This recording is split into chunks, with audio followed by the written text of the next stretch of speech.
As the sun rises behind you, you see for the first time in days, land. Waves crash up against the ship. It seems strange that for the first time in days, you won't be on the sea. Land comes closer, and you begin to see the world that you will be inhabiting soon. Far from the city of your birth, you see your new home. Talomire, a world where the Verum Ecclesia reigns supreme, where magic is outlawed, where xenophobia runs rampant, but a place where adventurers can make their mark. Hello, my name's Chris. I'm the DM for Talomire. This is a setting I've been building for a few months now, and something that I've been alluding to on my Instagram account and on my blog, Sunday Night DM.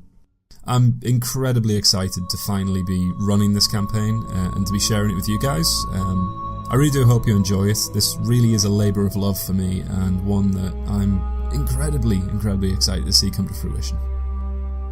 Before we dive in, I'll give you a little bit of background on the players.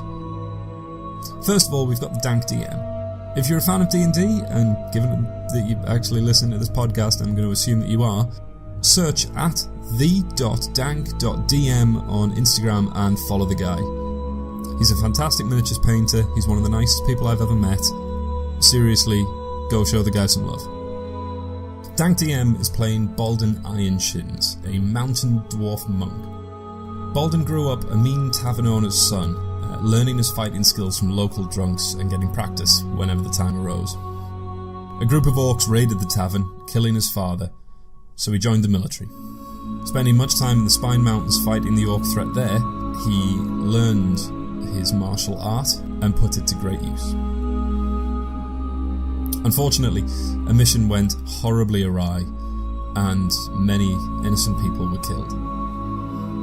The guilt led to alcoholism as Baldun spent more and more time in the taverns he felt so comfortable in. Kicked out of the army, he now spends his time getting incredibly drunk, travelling from tavern to tavern, until one day he ended up in Hommlet.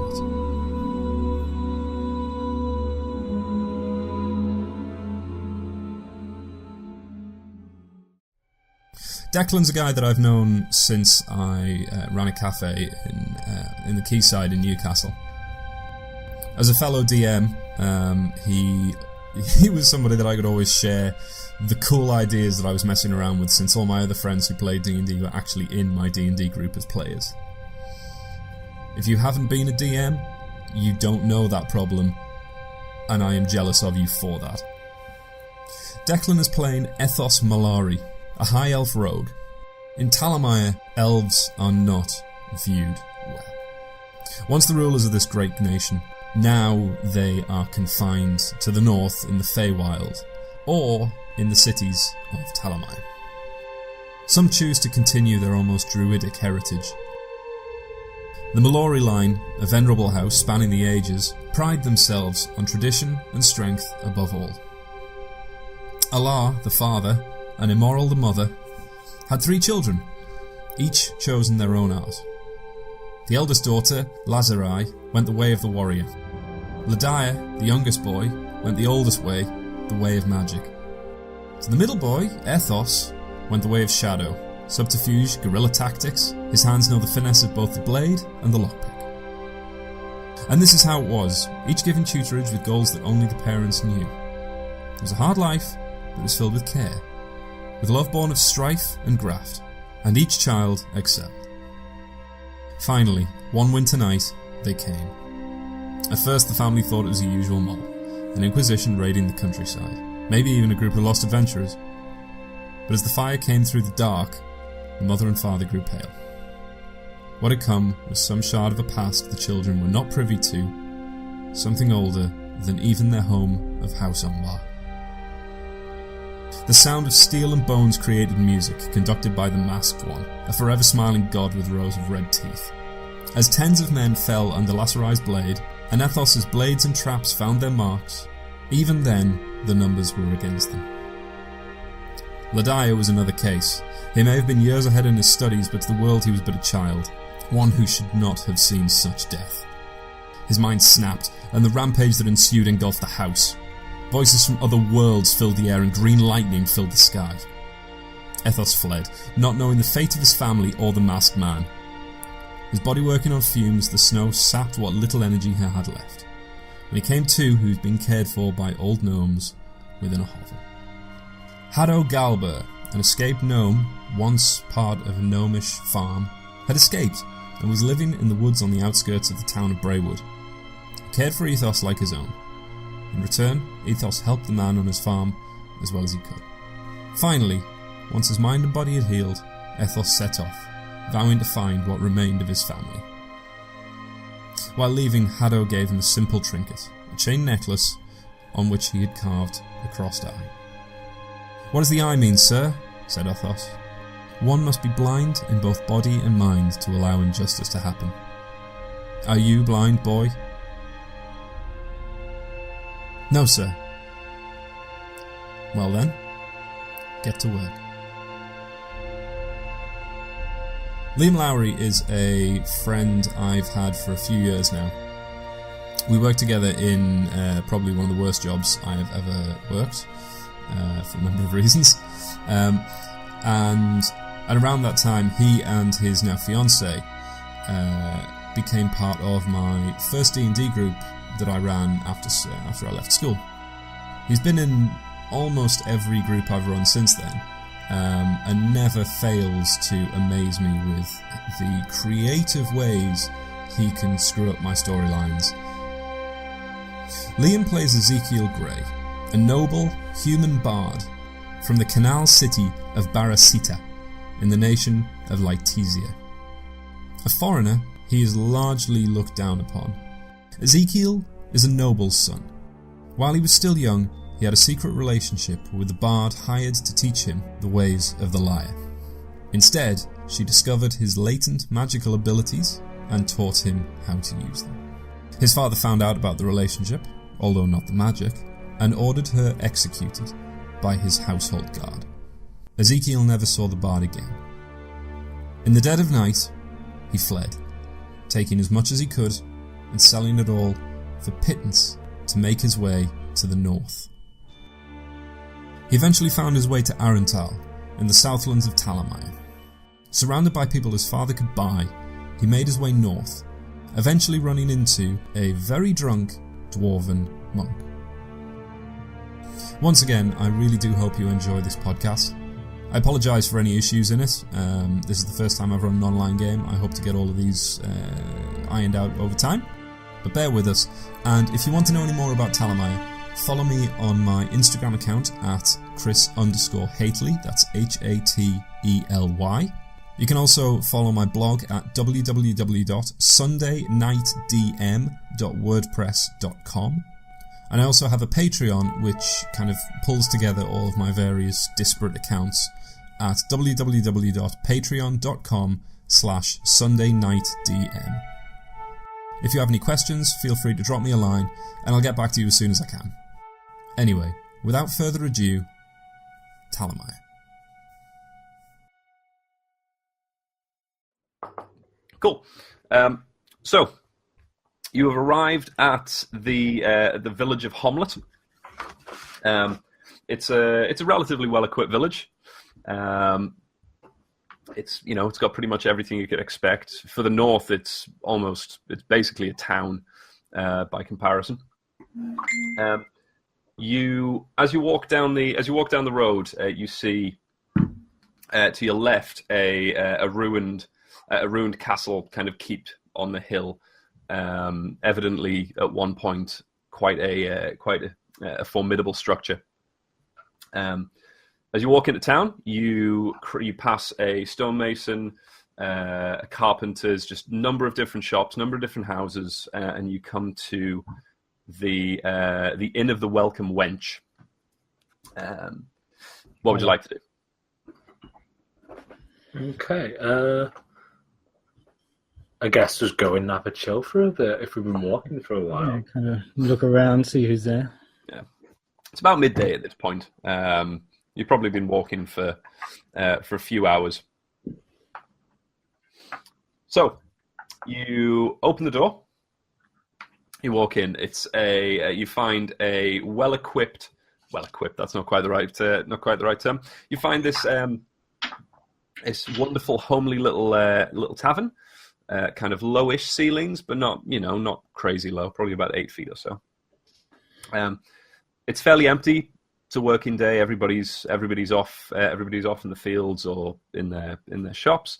A slightly older woman behind the bar kind of looks up as she hears the door creak and greets you, just kind of with a little wave, and then goes back to polishing glasses.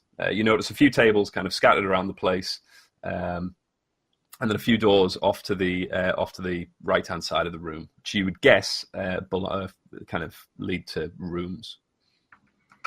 All right. I'd like to go straight to the bar. Pull up a stool.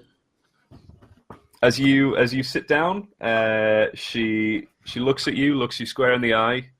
Immediately, she's been doing this a long time. She immediately knows the type of person sitting before her, especially since you're a dwarf.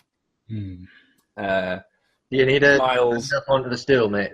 You what? Sorry. Need a hand up onto the stool, mate.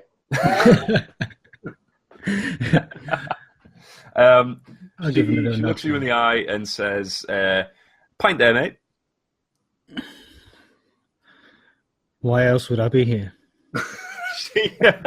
She chuckles and she starts pouring. Make that two. Pouring you an ale. Make it two.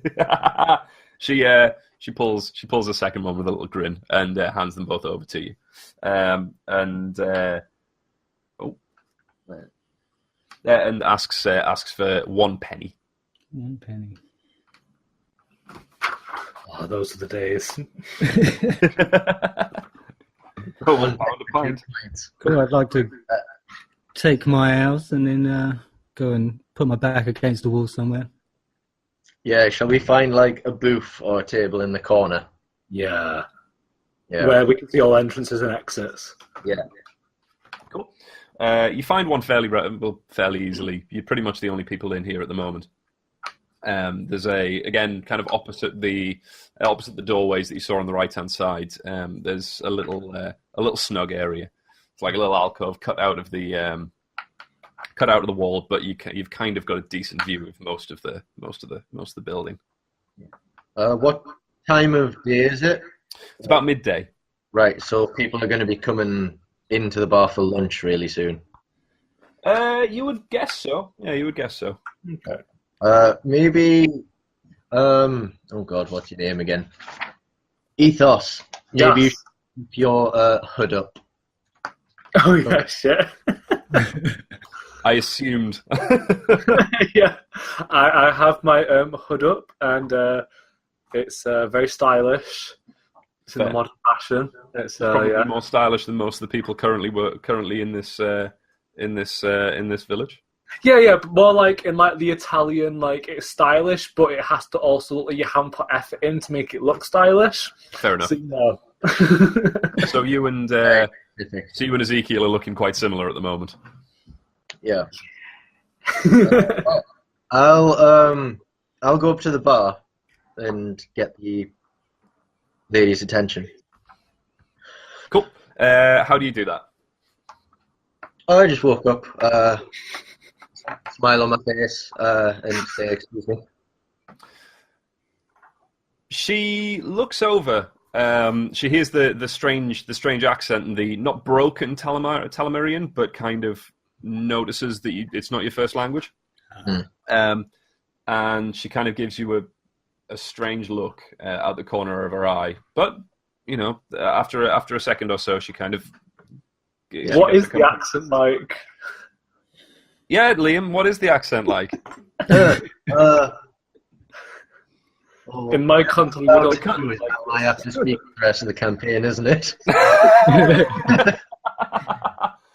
It is somewhere between Italian and Moroccan, the country that you come from. So feel free to. A lot of passion. Wow. I have no idea. Excuse me, miss. Wow, that just went really like Yeah, That's so, a bit Borat towards the end. forget Italy. That was definitely Transylvania. Yeah. Cool. So she looks over, a little bit surprised by the accent. She's certainly never heard it before in her life. She realizes that it's not local, and she doesn't see many people who aren't local. But she regains her composure, and she walks over and said, "Oh, what can I do for you, love?" Am I correct in saying people will be coming back for their lunch pretty soon? Oh, she looks up. She kind of glances out the window, trying to see where the sun is. And she said, "I probably." Yeah. Why'd you ask? What's in the way of entertainment around here? Could you use do you think people would appreciate some music during their lunch or food? Aye, son, probably. Why? You got some there? Yeah, well, I'm a travelling bard. I was wondering if we could come to an arrangement. Maybe get lunch and a drink for all three of us in exchange for 2 hours of music. Roll a persuasion check. God. Hashtag hustle. This is the first roll of this 20, by the way. Oh, shit. Nice. It failed me. That's a 7. A modified 7. That's with my +5. Oh wow. Oh, shit. She. All right. Do I just kind of try and lean on the bar but slip a bit? You're perfectly composed. She just doesn't like your accent. She humors you as you talk, but then goes, love, not sure I can. Times are hard. Taxes going up and all that. Sorry. Oh, how about I see this going on from the distance, and just to like break up her mood a bit, as she doesn't trust him, I kick a stool at Ezekiel for the dwarf comment earlier, and I step in and I just say, "Come on, let the boy play." Yeah. Okay. Roll me a perception. Not perception. What am I talking about? Persuasion is what I mean. Oh no, I got a 6. Declan, do you want to try? Yeah. Okay, so like, come on. At this point, she's kind of rolling her eyes and she's starting to ignore you as she kind of cleans the glass. Like my dear, look, you have a lovely establishment, and all we're trying to do is bring a bit of extra, merriment to it. And I'll roll my persuasion. I'd like you to roll me deception check as well. Oh, perception. Oh, No, deception. Oh, deception. Oh, Yeah. I've got You're +1. You're trying to let her know that you're not a high elf. Oh, scheiße. Oh, yeah. Oh, yes, with a modifier 20. Well, yeah, she didn't roll a 20. I'll put it that way. So cool. Persuasion check then. I'm just going to do a deception check because I'm much Cool. worse than that. Okay, that is a 14 on deception. She rolled a natural 20. Oh, She was rolling Jack before that. She looks at you and she smiles. She appreciates your attempts and your kind words. She looks all three of you over, sighs, says, "Okay, lads, you foreign boy, you can get up on that stage." And she points off to us. She points off to the left hand side of the inn. You can get up on that stage. You can play whatever you want, and I will give you. She almost has to tear the words from her breast. I will give you a discount if you play well. all right. If not, then you get the hell out of this building. You better play well. This is where he rolls a natural None of that one. raunchy shit unless they like it. Cool. What would you like to do? Do you want me to do that now, or shall I wait until the crowds come in? I would like to see what you've got. Ooh, Okay. Serenader. I will walk up onto the stage and take out my loot. Tremendous. In that case, roll me a performance check. Okay.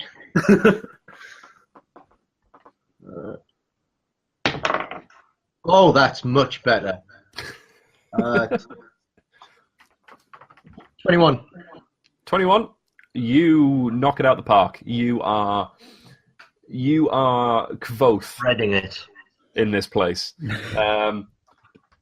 She goes through a roller coaster of emotions as you play this loot like you've never played it before. You want that free lunch.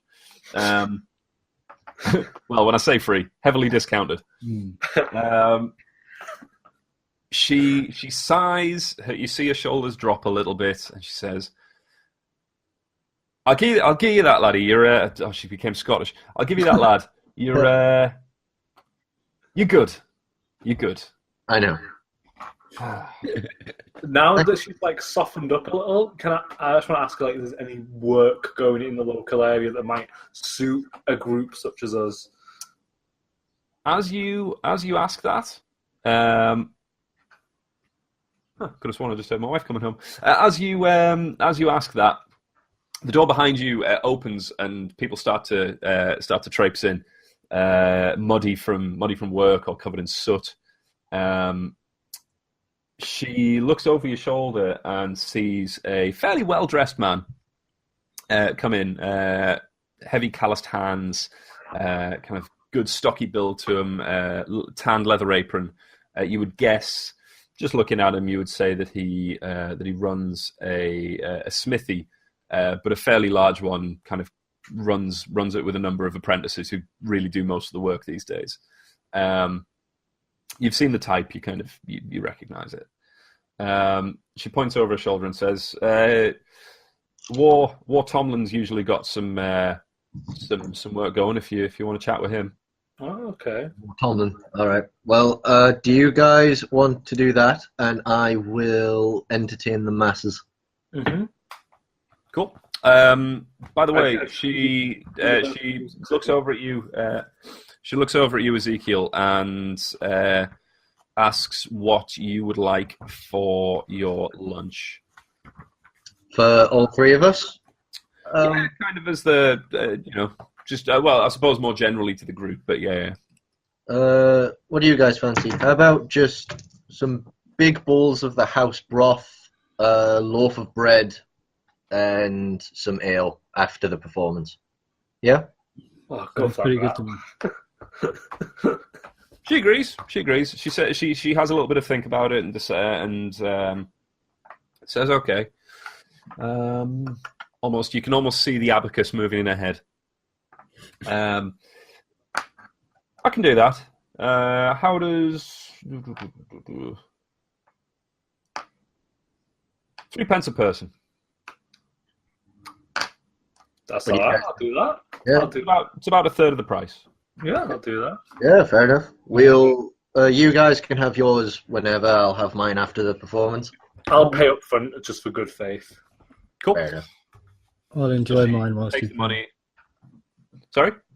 I'll be enjoying mine whilst he plays. She takes the money. She kind of hurries into the kitchen and shouts to the chef there, well, cook.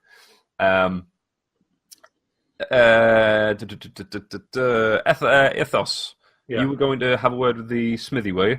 Yeah. Can I take the beer that I got with my meal and bring it over to him? Yeah, absolutely. Okay. He's sat down on the outskirts of a small group. Mm-hmm.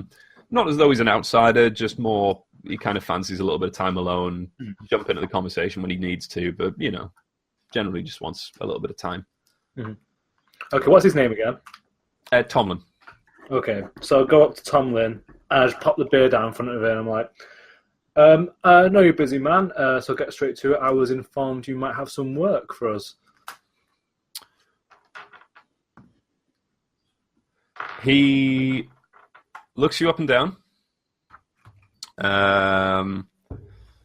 Looks very intently at you. Mm-hmm. And says, what type of work are you looking for there? Okay, guys, what do we class ourselves as? What we're going here? Like, killing, retrieval? Whatever pays.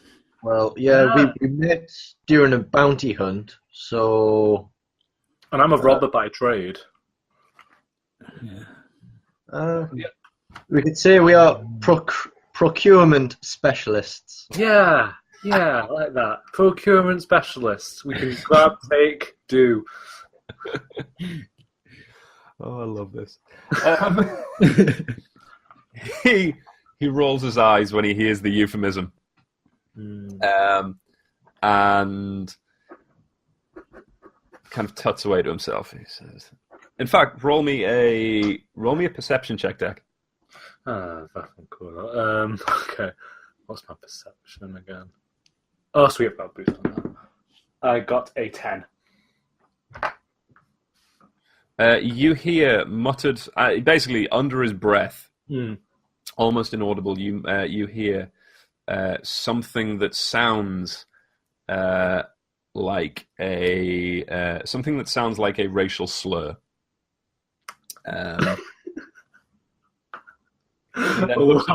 You feel like Once he pays us, then we can shoot him in the face. okay. He looks up at you and says, "Okay, you're procurement specialists.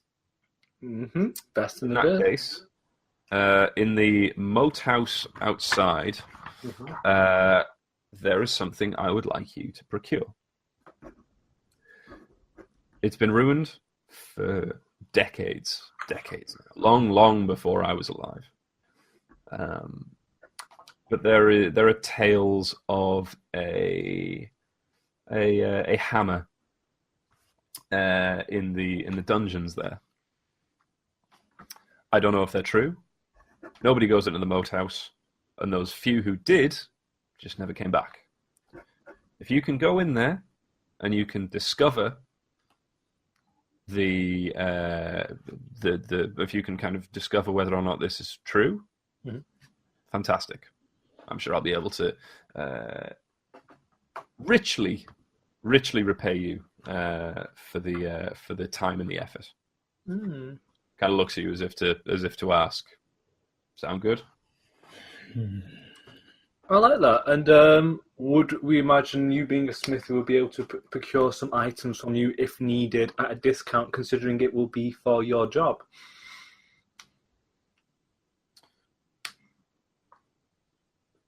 He looks at you, smiles a little bit, nods, and says, "As long as you keep those filthy ears covered, yes."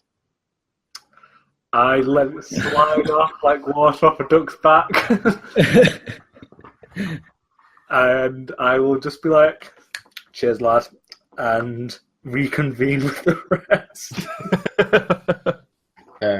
I'm still playing at the minute, so it's just you and Baldun at the minute. You are. Alright. So I will inform you, Baldun, of the work we have, if you weren't with me then. So I guess we're all pretty much set. Cool. Well, You guys can just enjoy your lunch while I shred this.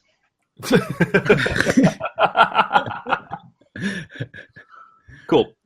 So you're basically just sitting down, having lunch, listening to... He's playing Ride Ye Lightning. Right. The tavern owner is loving it. The people in the tavern are having a whale of a time. Yeah, it's good stuff. You have ingratiated yourself to most of the town.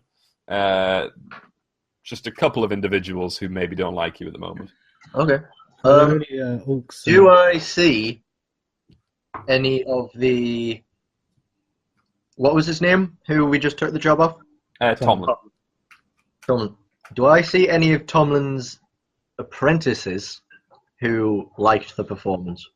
You do not. You notice that most of the people in here are Ironically, what you would consider middle-aged, which is anywhere between about late 20s to kind of mid-30s. You don't see anybody who you would think is of apprentice age. They all look like they either own their own place or they're unemployed or, Right. I go up and join them two while signaling for I'm ready for my lunch. Cool. She brings it over for you. Things have died down a little bit now. Everybody's kind of chewing on their food and drinking away.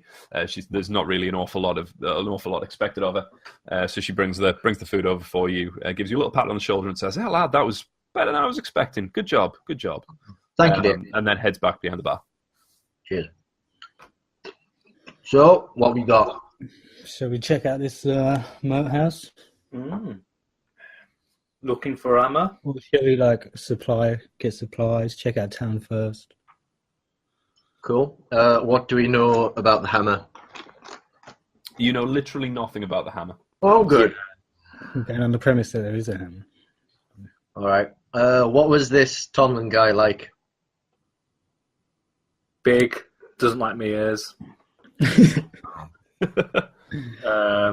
That's fine. Once he pays us, we can, we can get paid back any way we like. Hey, I am an infiltration specialist at this point. Let's put it that way.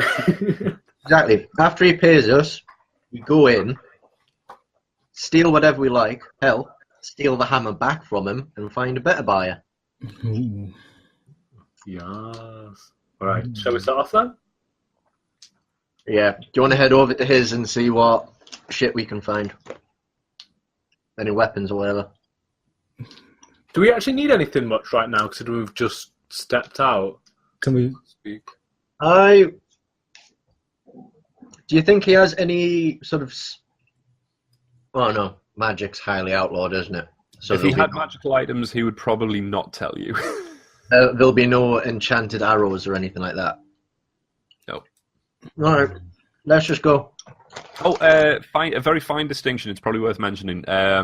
Plus weapons are not considered magic. They are just considered to be very, very finely wrought.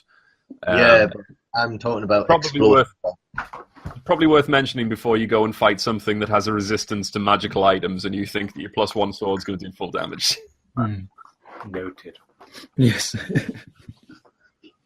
All right, then. So we're off to see the moat house. Cool. In that case, you take a little bit of time having your dinner. You finish down your pints. The barmaid brings over a spare pint or a spare pint for each of you as a thank you. We're dressed. She was surprised what's the by barmaid the like? quality of the music, and she noted that your performance brought more cash than brought more punters than usually would have. So she rewarded you with a pint. I'm glad to be of service. Any time there, love. Is this still the old woman, or is this a? No, this is still the old woman. There is a hint. There is a hint of flirting in there. Oh. Although roll insight for me. All right. 9. She is totally on you. She wants that bad. She loves white on rice. I'll keep that in mind. During the lunch, did I overhear any gossip or bitching or anything did anything catch my ear? All of you can roll perception if you'd like. Yeah. Yes, I'll do that. Oh, nat 20. You hear everything. 16. 16. Yeah. Cool. between you, you hear a few bits and bobs. You hear Tomlin talking to a guy who is identified as John, basically telling him that he has sent you guys possibly to your deaths to the old moat house, and they have a little bit of a chuckle. Declan, when you look over, kind of out the corner of your eye, you do notice him. You do notice him having a bit of a laugh to himself and kind of making a little bit of what you would certainly recognise as a derogatory motion. But generally, he just doesn't think that you have much of a chance of getting out of there. He doesn't mention anything particular that's going to be in there. It feels like he doesn't really know, but he doesn't rate your chances.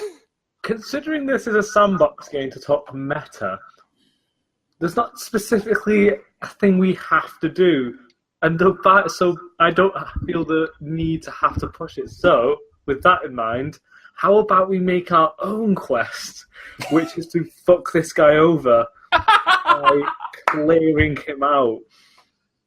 I think destroying his business around him would be a productive use of our time.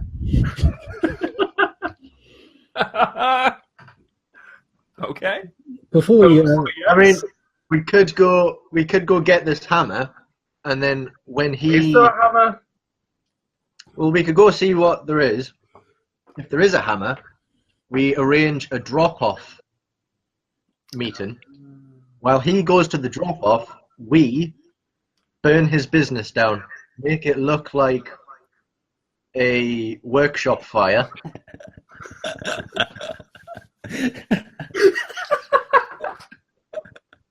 And then go meet up, take his money, and skip town. right. Oh, lads. How do you feel about that? Well, I'm game for anything really. Whatever makes us money. Like, you are like so immensely chill about it. It's just like, well, will the business have money? Yeah, you'll have money. Oh, all right. I think before I leave the tavern, I'd like to have a private word with Tomlin there. Yeah. After I see him mocking, I didn't quite know. Oh shit, son. I'd like to just. Do you want to head over now, or do you want to wait until he's alone? I'll do it in front of his friends. I love that you've just made friends with the bartender, and now everything could change on its head. No, I go up to the bartender and distract her by having a little bit of a flirt. Nice. Okay, very very quickly before we go back to Dank, roll me a straight charisma check. Is that me? All right. Is it for having this charisma of a straight man? That is a 15. She seems into it. Yeah. She's into it. You notice that as you're talking, and as you're kind of flirting with her and, you know, complimenting her and all that kind of thing, very florid language, dropping a little bit of Latesian in there. I mean, she's facing the opposite way of where they are. Yeah. As you glance away and look back, you just catch her starting to pull her bodice down a little bit and readjust. Oh. You see that this. You would guess that this woman's had a few partners, perhaps, and more than a few potentially illegitimate children. Enjoy that. You can tell. It's just flirting at the minute. I'm just running interference so that he can have his fun with Tomlin. You are the ultimate wingman. So, Baldun, I'll approach the table. you walk over to Tomlin. Is he with John? Did you say? Yeah, sorry. Is he with John or a few? Yeah, he's with the guy that you heard him identify as John, and there's a few other guys around, but not necessarily taking part in the conversation. Okay. Yes, just approach the table, and I'd like to look into their eyes, both of them, and just kind of intimidate them and say, just there isn't anything you'd be holding from us, is there, lads? Roll me an intimidation check.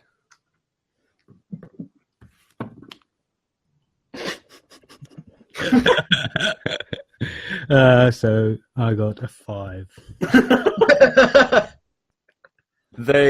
As you lock eyes with them, they both kind of glance at each other, and as you start speaking, Tomlin stands up. Oh shit! And is a full.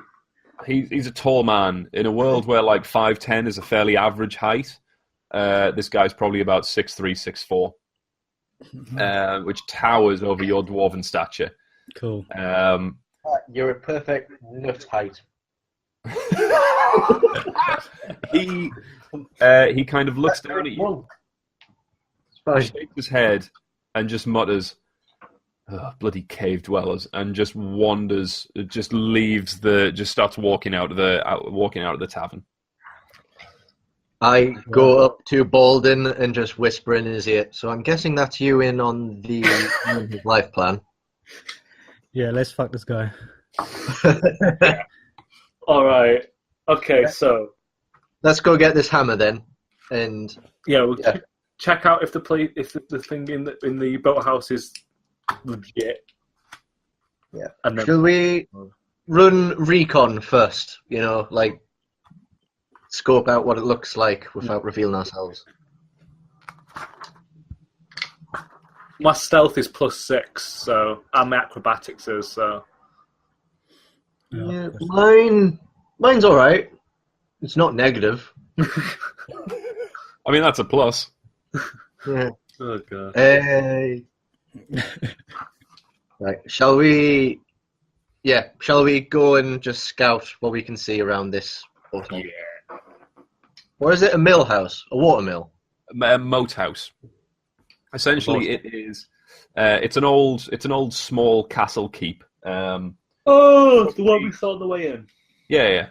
Probably a little bit smaller than the one in Newcastle Castle, I suppose.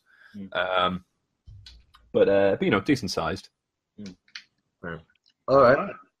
Shall we go scout it out? Yeah. Cool. Star wipe. Yes. Traveling montage. Cool. So you walk out of town. The moat house is probably about 20-30 minutes out of town, just slightly off the road. As you approach it, you see kind of 10-foot tall, 10-foot high stone walls, parapets on the top, broken walls. It looks like the place has been besieged somewhere long in its past, and also just it's decrepit. It's tumbled down. It's kind of it's taken a beating from the weather. As you approach it, you notice there's a moat around it. It's called a moat house.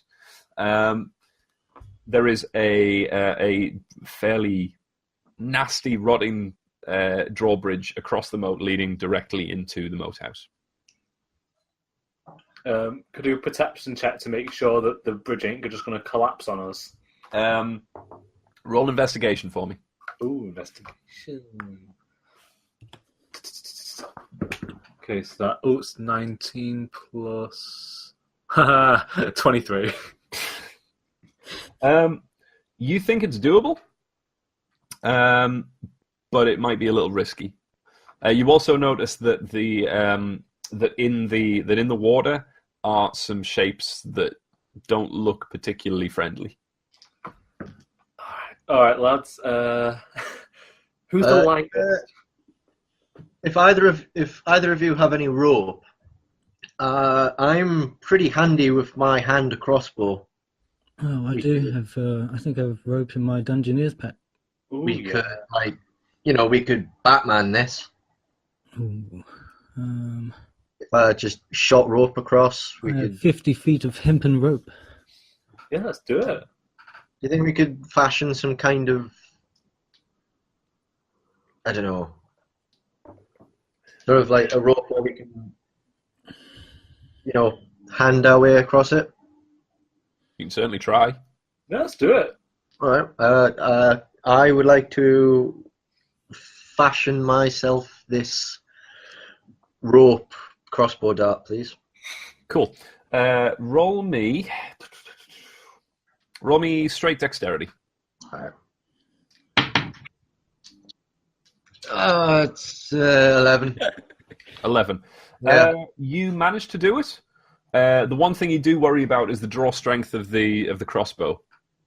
50 foot of hempen rope's quite heavy. Considering you want to fire it on a bolt.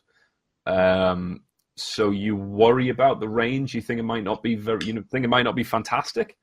But you think you might have a chance to get it across the 15, 20 feet of bridge that's there. We can assist in rolls, can't we? Yeah. Can we somehow help steady him so he has a good shot or something? Grab his waist. You can help him in his calculations as he fires this thing like a mortar. Okay, we have a And how to goal swing. Ethos, Holding onto him. It's all in the hips. Yeah. All right. Ethos, what does your elf eyes see? Shite fucking everywhere. I explained Right. it now. All right, I will try to take aim at somewhere. Is there somewhere that if I shot it with this thing, it looks as if it'll hold? If I use my stone cunning, can I check out the stone and see if there's any that would do that for Yeah, me? you totally can. You totally can. I get advantage in history. Not advantage, proficiency in history for stone cunning. Is that right? Yeah. Cool. In that case, roll your check for it. Oh, my history is -2. That's good. So I got Good advantage is fine. I got a 5, unfortunately. Yeah. Okay, in that case, Liam Yeah. or Ezekiel, sorry. Roll me an attack with your crossbow. It would be a disadvantage, but because the stone cutting, you get advantage on it, so it's just a straight roll. Cancel out. All right. Oh, yes, 19. 19.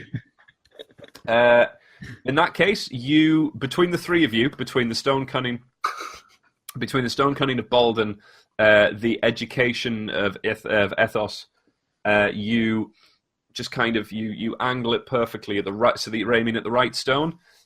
Take the shot, and the bolt embeds itself in the stone. Yeah. Even if we just Nice. just use this as a kind of handrail for while we cross the bridge, just to take some weight off of it. Ah, yeah. And then if the bridge does collapse, we're hanging onto the rope. Yeah. Yeah. All right. I would like to tie the other end of the rope around somewhere on this side, like a boulder or a tree stump. There is Or a tree, you know. the nearest tree is about 70 feet away. Do any of you have... As I'm quite small, could I hold on to it for you guys? And as I've quite high strength, I could hold on to it, and then I can try and make my way across the bridge nimbly. Yeah? Yeah, all right. Ethos. Yes. Rock, paper, scissors for who goes first. I'm the lightest. Is likely very true. Oh yeah. Fair enough. In that case, you should definitely go first. Okay. Cool. And I use my acrobatics to take the least intensive route. Yes, you certainly can. So I'm gonna. So that's 12 for 6. That's 18. 18. You nimbly cross the bridge. You notice it. You notice it beginning to crack a little bit at places, but nothing particularly bad. Okay. So You avoid all the major clumps of mold and rot, and yeah, you get across. why did we fire the thing if we could just tie? Never mind. Let's just keep going. Right. All right. I will then cross, holding on to this rope to take some of my weight off of the bridge. Cool. Do you want me to roll something? Either dexterity or acrobatics check with advantage. They're both +2, so yeah. It's oh my god, Natural 20. Nice. I heard you roll it again, and I was like, please be a 1. No, that one was a 10. It went Natural 20, 20. 10. You see Pirouette over. See you watching Ethos moving across the bridge. You see where the cracks were, and you avoid those places, and you manage to get across. Not a solitary problem. I would like to finish with a pirouette and just land. So tempted to get you to roll a dexterity save. Alright, I shout over to Baldun and say, alright, your turn. Cool, so I follow suit, just reeling in the rope as I walk across. Cool. Roll me either a straight dexterity or acrobatics check, whichever one you've got. It's advantage. Yeah.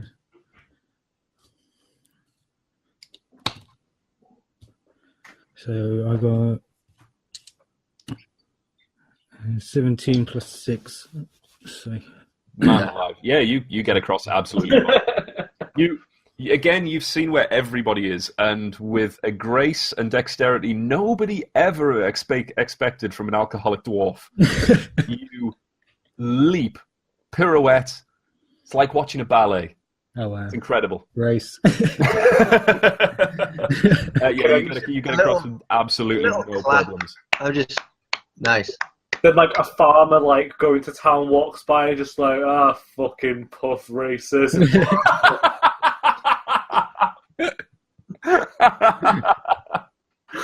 So, we feel a bit sad, but still a bit happy. I feel brilliant about us. We are in the right business. What, dancing? Right. I would like to use acrobatics to climb up, and I've got like all the kit for all this, and basically try and sneak in and have a look before we just go marching in. Basically, you do see as you get across the gates. The broken gates are open. You do notice that it looks like something very large forced its way in. Oh yay! You would guess since it looks like there's been a siege, you would guess that some kind of large siege animal or particularly nasty beast forced its way in. The wood splintered in a way that it's obvious that it wasn't rotting at the time when it happened. But you can climb up. You can absolutely climb up over the top if you want. Yeah, that's how I just get to a vantage point on top of the gate. Then, cool. In that case, you climb up the wall. In fact, roll me an acrobatics check. That is a 16. 16. Yep, you climb up. From the top, you see essentially a very large courtyard in the center, and then a number of around the outside, a number of rooms that are kind of roofed over. The whole thing's just kind of one story with a couple of towers and a small keep in the far corner, in the far right hand corner. But everything else looks fairly simple. Okay, I should look down and go.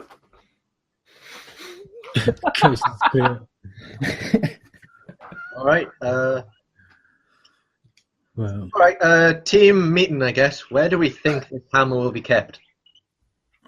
I mean, is it in this this building, or are we going to have to kind of delve a little deeper? Find somewhere. Do you think? Is it a smith's hammer? Is it a war hammer? A maul? Well, I don't know. You just said hammer. God damn it, Ethos! You meant to ask these things. I wanted the money, all right. Sweet pounds and shillings, man. How are we meant to get the money if we don't? What if we just pay? We're gonna fuck him over anyway. It doesn't matter. But, I'm gonna rob him blind. Yeah, so we don't have to find this hammer. We can just look around for whatever treasure we find. Yeah, so chill. Cool. Shall we go in through the front door? How about you do to distract, and I'll go up into a window. Cool. All right. Yeah, let's go. So yeah, just gonna walk straight in. Cool. Mm-hmm. You walk in. You see again in front of you just this big, wide open courtyard. It's about 60 feet across and 50 feet deep. In the far right-hand corner, there's a tall set of stairs that lead up into the kind of keep itself.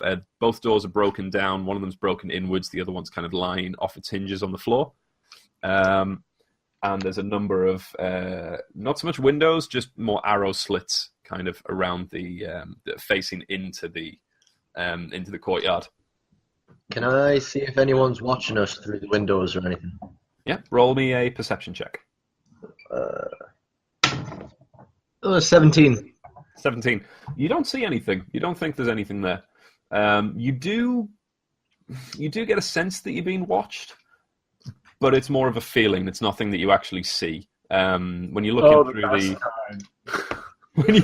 when you look in through the arrow slits, you don't see anything. I will have my hand crossbow loaded and ready. Cool. What would everyone else like to do?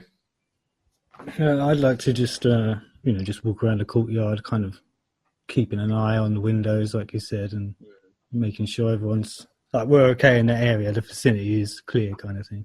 Cool. You don't particularly notice anything. Again, it just looks fairly abandoned.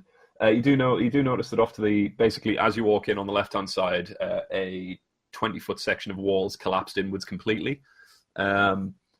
The tower behind you is damaged but serviceable. You could still have a look in. Other than that, it's pretty much Tower. abandoned courtyard. Yeah. You have a look at the tower? Really? Well, should we look for the armory or the smith? Where this hammer is. Oh yeah. Well, are we going to just go straight for the hammer, or are we having a look around piece by piece? I suppose we can go up that tower like you said, and then once we're at the top, we can have like a bird's eye view of the place. Well, Ethos, if you're already kind of up there, if you can climb in up that way, we'll just go in through the broken bottom and kind of meet in the middle if you want. Yeah, I'll go to top. You guys go in through bottom then. All right. Cool. So what's happening then? So we got to the tower. I'm climbing up it to the top of the tower. They're going in through the door. Okay, cool. Baldun, you go in first, since I'm guessing you're all melee, and I have a crossbow. Okay. Cool. Tremendous. In that case, Baldun and Ezekiel, you see as you go in, it's just a round tower. You see wooden boards, probably about 10 feet above your head. You would guess on line with where the parapets begin on the wall. You see a ladder kind of leading up on the far side of the wall into basically up onto the top layer. Ethos, roll me a dexterity check to get up there. That is a 14. A 14. You make it up absolutely fine. Now, could all of you roll perception checks for me? Yeah.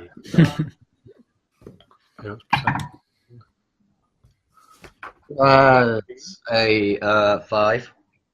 12. 12. Ethos? 16. 16. Give me a second. I am sneaking, by the way. Cool.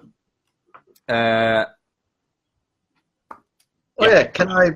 You get up to... Stealth, please. You what, sorry? Can I enter stealth? Maybe we should have done that. In a moment. So, Ethos, you clamber up onto into the parapet. You see right in front of you is a dead body. Evidently incredibly old. Like it's essentially just a skeleton with like this brigandine shirt that's just ancient, broken up. I lean over to the skull and use its mouth to go, I love elves. They're all so nice. As you do that, what's your AC? Oh, tits. 15. You basically, as you lean down and start working this mouth and say, I love elves, me. This, you feel something huge jump and land on your back. And you take, you take 6 points of piercing damage. What? Do we hear this? You hear, I love elves, me. Ah! And just the thud as this huge thing lands on the decking above you. I would like everybody to roll initiative. Climb. Oh my. Balls. I got Natural one. Cool. So, Ethos, Yes. 1. What'd you get? Oh, I got 12, sorry. Well, sorry, I thought you said guess. 12. Ezekiel? 6. 6. Oh my word. Yeah. Baldun? Well, I rolled a 1, but I have +4, so Still down the bottom. that's going to help. Cool. So, Ethos, you are pinned down by this huge creature, which now has advantage as it attacks you. It rolls a 15. Oh. I take it that hits. 15's my AC. You take 5 points of damage, I am bleeding out. which Oh is my good because God. it's now your turn. You could roll a death saving throw for me. Oh yeah, what's the rule for this again? I've totally forgotten. Essentially it's a 50-50 roll. So roll 10 or higher. Well, it's a 55-45. Roll 1d20. If you roll a 10 or higher, you pass. If you roll less than that, you fail. If you roll a crit fail, then it's 2 fails. 17. 17. Cool. You get one. That's one death save passed. Yeah. Shit. I curse every human-based god. We're off to a great start. Ezekiel. Yeah. What would you like to where's the bottom, Ollie? I would like to race up the ladder, please. Cool. Tremendous. You get it. Well, it uses up half your movement, so you get up to the top and you see a 5 foot long spider crouching down and just jabbing into your elven friend. I move slightly back from the door so that Baldun has room. Yep. And I yell, "Over here, you 8-legged freak!" and then shoot it with the crossbow. Get in. Sorry, did you say they're making an attack? Yeah, shoot with the crossbow. Cool. Roll an attack then. 17. 17 hits. Wonderful. Okay. 4. 4 in total. Yeah. Cool. It's so you run up, you scream, what was it? Over here, you 8-legged freak. It kind of looks over at you with its 8 eyes just glaring as much as a spider's eyes can. And as you loose the crossbow bolt, it basically goes straight through the knee joint of one of the legs that's pinning down Ethos. Aha! Do I still have movement left? You've probably got about 5 feet or so. Can I use that to reload my crossbow? No, but you can use a bonus action. Yeah. I'll use the bonus action to reload. Cool. Baldun. Okay, so I'd like to scale the ladder as quick as possible. Yep, cool. So you've probably got about you've probably got about 5 foot movement by the time you get up to the top. The thing's about 10 feet away, but Okay. So I have to get to the top, and I guess I'll just launch a dart at it. Cool. Make an attack then. So 15. 15 hits. Nice.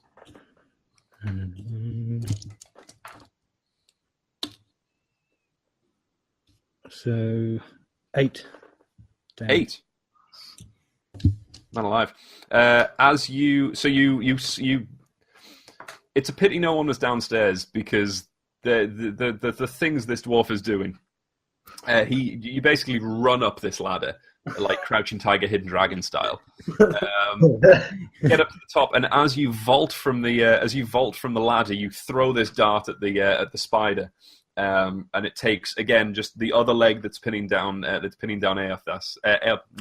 Ethos. Just skewers that leg as well.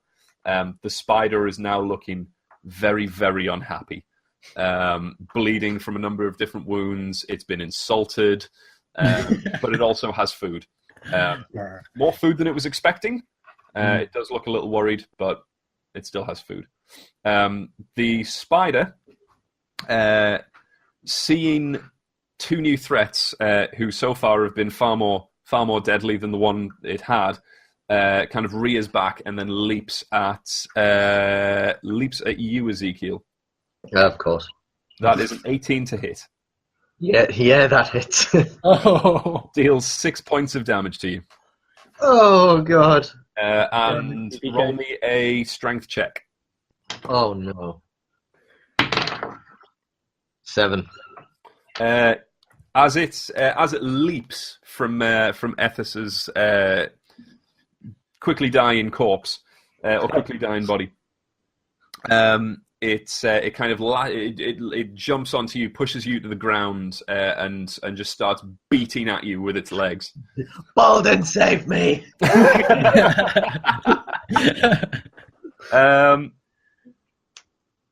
Yeah. Okay. Ethos. Yes. A death saving throw. Okay. Come on, man. Live. Oh my god. Shit, 3. That's one fail. Okay, Ezekiel, you are pinned. What would you like to do?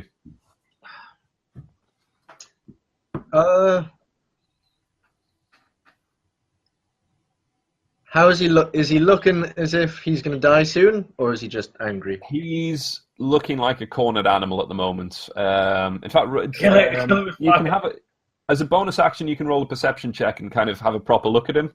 But you'd probably say he's bloodied at the moment.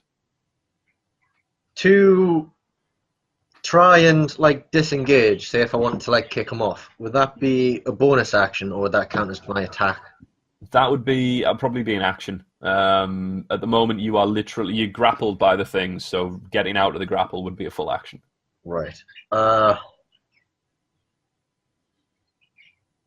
Yeah, I will try and kick him off. Cool. Roll me a. Yeah, you can roll me either acrobatics, athletics, or just a strength, just straight strength if whichever's better. That will be acrobatics, which is... Oh, yes! Thank God. 18. 18. Yes. You try and you get one arm free, but it's not letting go of you. Oh, no. I would like to use a bonus action to give Ethos bardic inspiration. So after, while I'm pinned down, I just kind of sing towards the dying body. The loot a little. It's the world's tiniest hand. Ethos, through the mists of your unconsciousness, you hear the words of your foreign human friend, kind of live. Sounds weirdly like the vampire stories you were told as a child. Something. Rise on up, Dr. Frankenstein. rise on up. Okay, Baldun, what would you like to do? You've got Ethos lying on the floor in front of you, bleeding out. You've got Ezekiel next to you on the floor, being attacked by this 5-foot-long spider. What would you like to do? Well, I mean, I'm in the area now, so I've got my. I'm just going to run straight at the spider with a flying kick. Nice. In the face area, and then as a bonus action, if I can, I'm just going to try and. I mean, what's the size of the spider in terms of grappling? Because can I grapple its back? Can I get on its back? It would be a normal size, normal humanoid size, but medium, I think. Yeah, because I'll be using my. Okay, so as a tavern brawler, I can use an unarmed attack, and then as a bonus action, grapple them. Cool. No. Sounds good. Go for it then. Do you want to do you want to do the grapple first or the attack? I'll do the attack first. Cool. In that case, roll for it. So we've got a 25. Yeah, that hits. Cool. 3 more and you would have doubled its AC. Oh well. So that's a 7. 7. You leap over and kick this thing in the face, and it recoils from you and kind of stumbles onto its back, and it's now lying there, just its 8 legs waving in the air, like the international sign of distress. Cool. So the grapple, roll a strength check for me. So it's just a 22. Ooh. Nice. You only just beat it. Oh.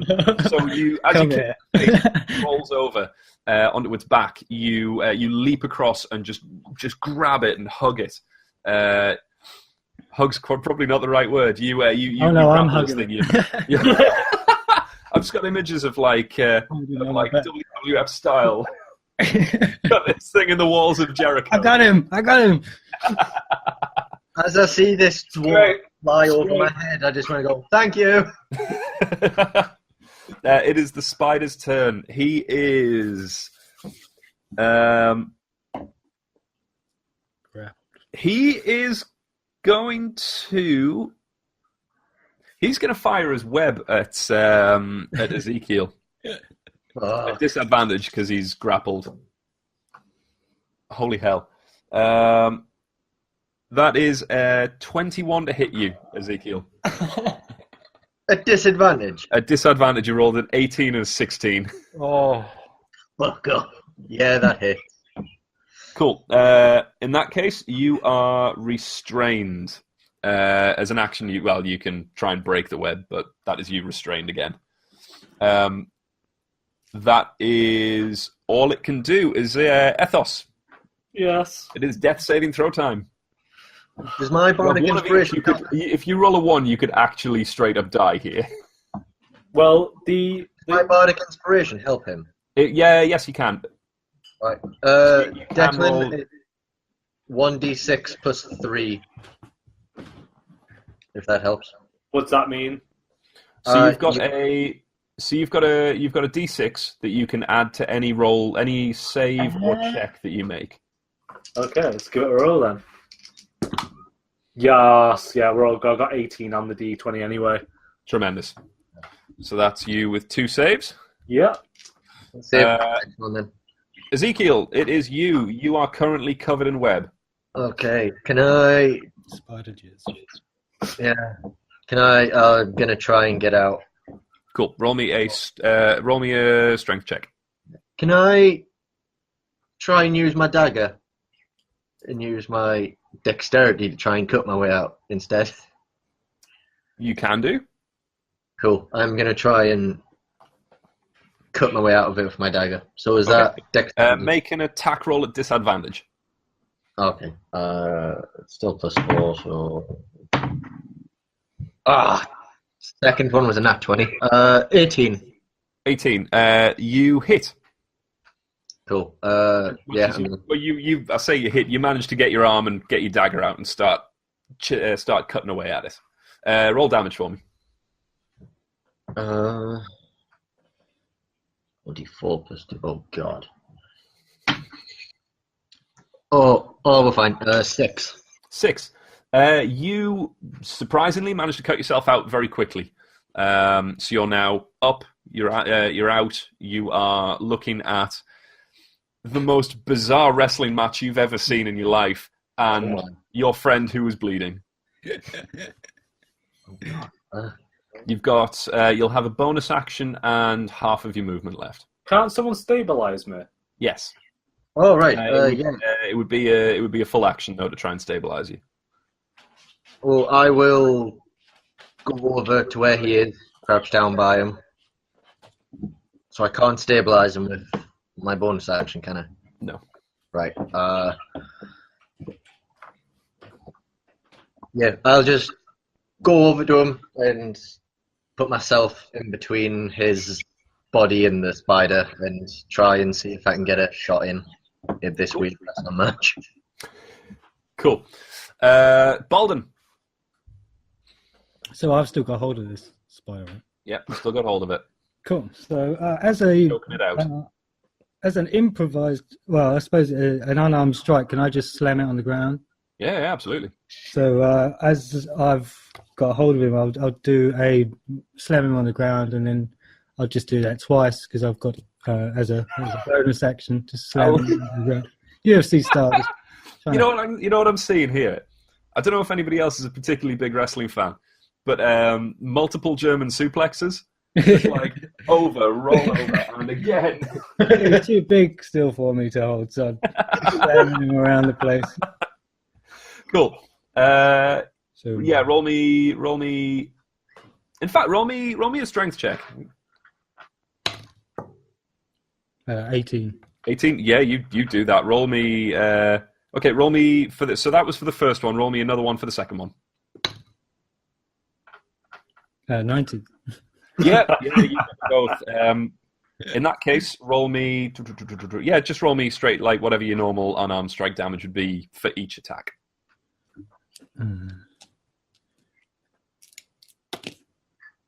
So I've got 8 for the first one.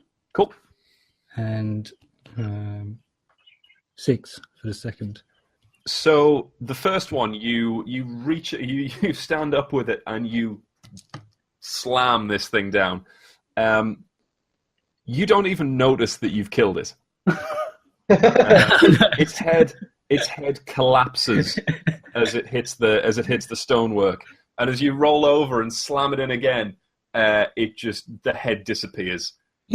A leg one of the legs that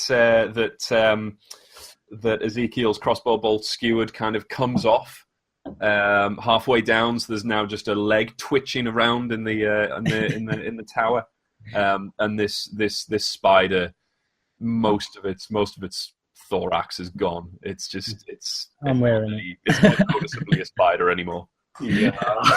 Nice. I'll just like look in kind of mute shock and just be like, I helped. Good job.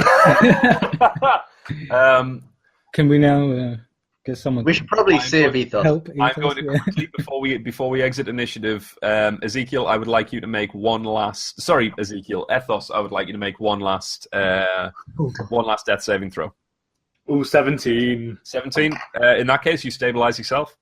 Nice. Yes. Can I, Nice. as I limp up, I'm just gonna go over, like without saying a word, like, shh, let me have this, and just grab the skull that I was messing with, and just need this, and just start smashing it into the spider repeatedly. Just like a good 5 minutes, like way past the point that anyone would have thought it was okay, and I just kind of slumped down and said, I'm good now. You stand up with effort ingrained into your face, and you smash this skull till you are just punching this spider. You think there's still something there, but you're just mashing your hand into what's left of this thing. I was like, good job, guys. And with that, you topple over and are unconscious. Yeah. Should we maybe have a short rest before going any deeper? I think a long rest might do it. At the top of this tower? We can set up camp, it'll be right. enough. Do you guys want to do that? And then we'll take in shifts of watching. I'm happy to do that. Cool. Uh, Are you taking a long rest? yeah. By this point, that would bring you through till probably around 3 o'clock the next morning. Mm-hmm. Cool. In that case, are you trying to set up camp stealthily? Are you trying to hide from anything that might be around, or are you just kind of? I think we should be stealthy. Yeah. Ethos is like, yes, we're totally being stealthy. Yeah. Can we? Well, if Ethos could move from the area in the first place, I mean, it's like I just like let him lay there for a bit and on all my clothing, just like. I'm just Cool. trying to dry mine from. Can we maybe spider in it. fashion a lot of that spider web into a kind of curtain to sort of shield us from anything outside looking Nice at? boudoir. Roll a. Yeah, you've got time. Roll me a dexterity check with advantage. Oh, cool. 16. 16. Cool. In that case, yeah, you managed to fashion something that protects you from the weather, keeps you a little bit warm, kind of keeps the heat in a bit, and also you think pretty stealthy. Nice. Cool. Nice. Long rest, I guess. Cool. In terms of watch, what order would you like to take watch? I'll take first. Cool. I'll go second. I think Ethos deserves a bit of a rest. Yeah. And also, because he sleeps less and has dark vision, it's a good idea to have him there when it's watching when it's. Yeah. That too. We thought of that. Yeah. Yeah. I knew you were. Okay, cool. I would like you in order of watch, to roll a d20 and tell me what you get. 20. 20. Right. Come on. 16. 16. Tremendous. Ethos. And I got a 18. 18. Okay, in that case, the night goes without a hitch. Nothing sees you. Nothing notices you. You hear out in the distance some screeching noises. You would guess from maybe a band, maybe like a group of rats or something, but nothing particularly dangerous sounding. You wake up at kind of at dawn as the sun's starting to crest over the hills in the back in the distance, and you have a new day ahead of you. Nice. Okay. For any of you keeping track, it is now Woods Day. Shall we have a look from the top of this tower to see what we can see? Yeah. I'm happy with that. Cool. Perception? Yep. Go for it. Where are you looking by? Out of curiosity, are you looking into the keep or into the moat house, or are you looking out across the terrain, or just kind of generally everywhere? I would like to see if I can identify a forge or a good way into an armory, or just the best way into the castle without being overly, obvious. Yeah. Okay. Yeah. Roll me perception or investigation. Perception will kind of give you a vague idea, but might give you, you might be better at it. Whereas investigation will give you like a proper. No, I'm actually better at investigation. Okay. So,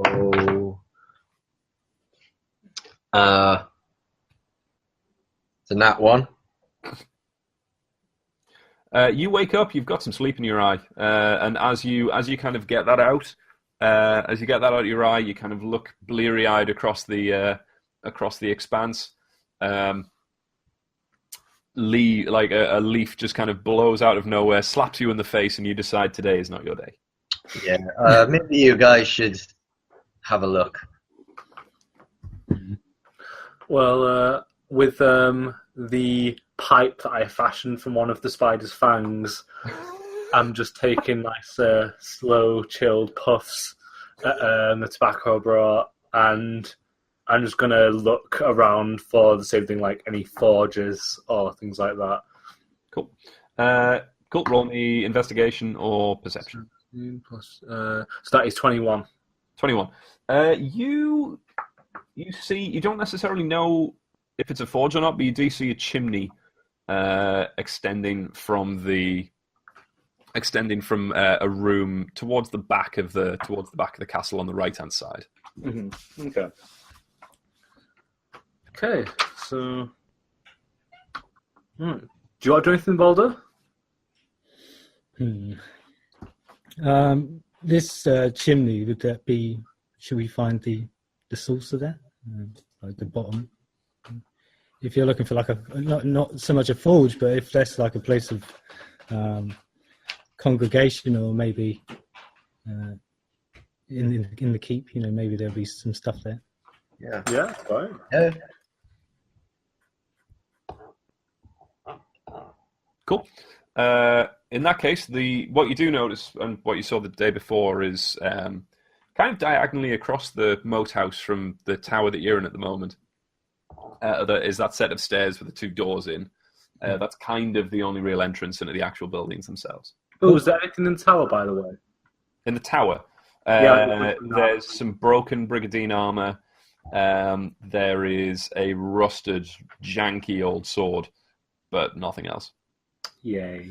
The pipe that you fashioned is probably about the most worthwhile thing in the tower. Great. So yeah, I mean, I'm going to follow up them stairs if that's cool, and make my way into that entrance that you said. Cool. Everyone following? Mm-hmm. Yep. Awesome. So as you walk up the stairs, you see you kind of get this musty draft from the doors ahead of you. As you walk into a great hall filled with destroyed furniture, tattered banners, and like old, dulled tapestries on the walls. You also find kind of heaps of rotting cloth thrown into the corners of the rooms, as well as another few dead bodies. Again, completely decomposed, skeletal remains. You would guess decades old. Most of the clothing's rotted away. There's some broken bits of armor lying around, but nothing that would be useful. Is there any symbolism of a hammer or anything? There is not. The symbolism is pretty faded. It looks like a slightly more archaic version of the King's Crest that you know from having lived in Talomire for a few years. You would guess that it's a previous king's crest as kind of a show of loyalty. Right. You do also notice that to your left and to your right, there are corridors that extend off into what you would assume is the other parts of the keep.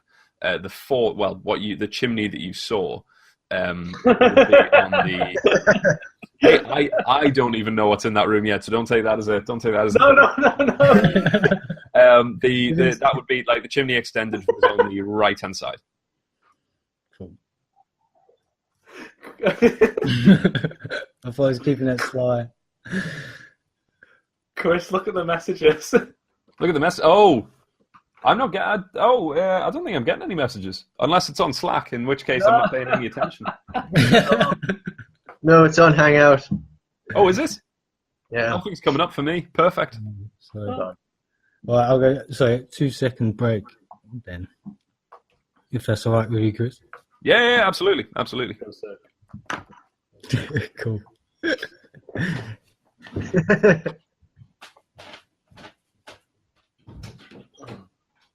So, do you think we should go find the origin of this chimney then, or should we? The thing is, have we been just totally duped? Eh? Have we just totally been duped? That's what I'm thinking. Well, if there is going to be some special hammer, It's just the fact that it's a smith, and he's gone, go find me a hammer. Yeah. And he was obviously wanting us to, get slaughtered. I mean, we don't need it. Right, so here's my plan. Yeah. We decide where we want to go after this town. Yeah. We haul up at that inn that we were at. Make sure no one sees us. Send him a message on a parchment saying, we have the hammer. Meet us outside the moat house at 1 a.m. Mm-hmm. Now, we know that the moat house is 20-30 minutes out of town. Yeah. So that gives us, 40 minutes, an hour of time to go into his place of work at 1 o'clock, 2 o'clock in the morning, so we know it's shut. Steal as much shit and gold as possible and torch the place and then skip town. Why not? Yeah. We can just hide some evidence as well that makes it look like someone else did it. Yeah. Well, even if we just make it look like an accident, I mean, it's a forge. Yeah. So, So we were just saying, we don't really need to find anything, do we? Well, I suppose we can deceive him into thinking that what we do have is a hammer that he's looking for. My I have a hammer in my Dungeoneer's pack, so I can just hand him that if you... No. My plan is we all decide where we want to go after this town. Then we haul up at that inn, make sure no one sees us. Send him a message, through a runner or someone, saying we have the hammer. Meet us outside of this place, the moat house, at 2 a.m. Okay. And since we know it's half an hour walk away from town, that gives us an hour of free time where the forge is empty. We go in, steal as much shit as possible, and then make it look like there's been an accidental forge fire, and then skip town. Oh. Oh, I like that. Yeah, are we going to miss out on anything with this hammer? Is this hammer going to be something quite special? Are we going to lose out, or are we going to be better off? We could look around. We can still look around this place, see what we can find, and then still fuck them over. Because did the guy say that people go in but they don't come out, kind of thing? Is that the moat house? When they look at the hammer. I know they kind of made it out as if this ain't gonna fucking work, really, didn't it? We'll see what happens. It's kind of mocking us for a reason. It looks because it is just speaking from how Chris has done it. I know this is more sandbox. There are rail bits in there. There are actual adventures, but do with them what you want. So, shall we just search this place for treasures and then fuck them over? Yeah. I think that'd be a good first impression on our podcast. After we burn the place, do we how badly do you guys hate this racist? Do we stick around to kill him, or do we just leave him with his business burning down? Well, the thing is, my sneak is silly, so I figured I could just slit his throat in his sleep or something, but... Yeah, but aren't most people from around here racist? Towards your kind, anyway. Yeah. Pretty much everybody. Yeah, but not all of them are bad. I mean, what, do you want to load the blacksmiths full of explosives and then set the fire? Oh. Wow. Are we going to need this blacksmith down the line? Well, with his attitude, do you actually believe he's going to give us discounted prices?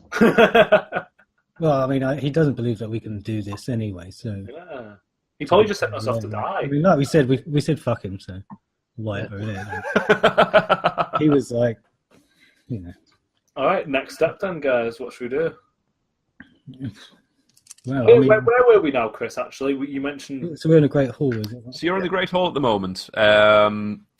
Essentially, it's just a big square room with like one of the corners cut off where the stairs were, and then you've got a door opposite you, and then two corridors that kind of lead off left and right. The chimney was on the right-hand side.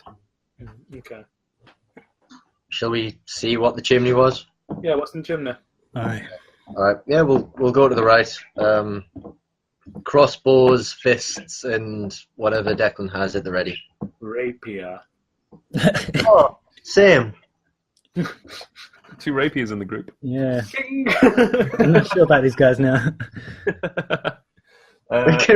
Can me and Ethos do the whole musketeer, like all for one and one for all? But then when it comes to Baldun, does he just hold up like a dart from like Just for fist. from like down there? Or a tankard, maybe. He pulls a pint out of his arse and just holds it up. Not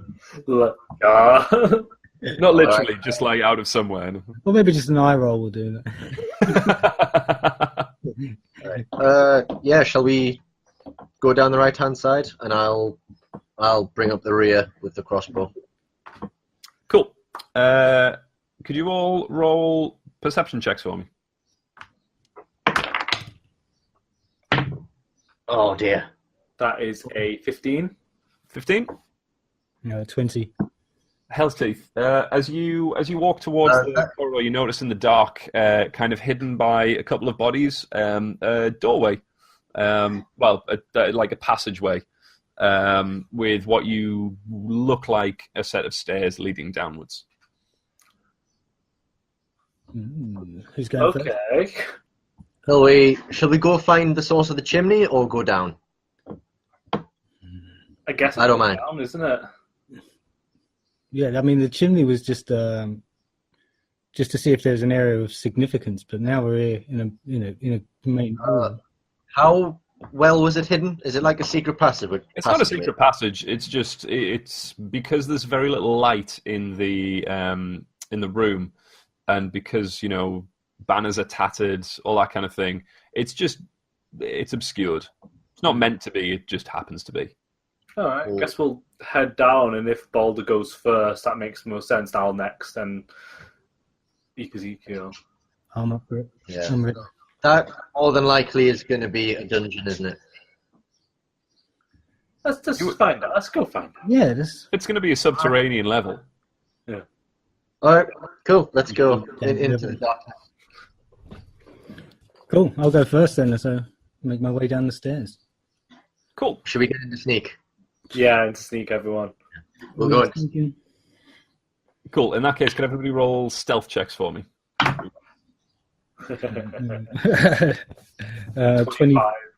24.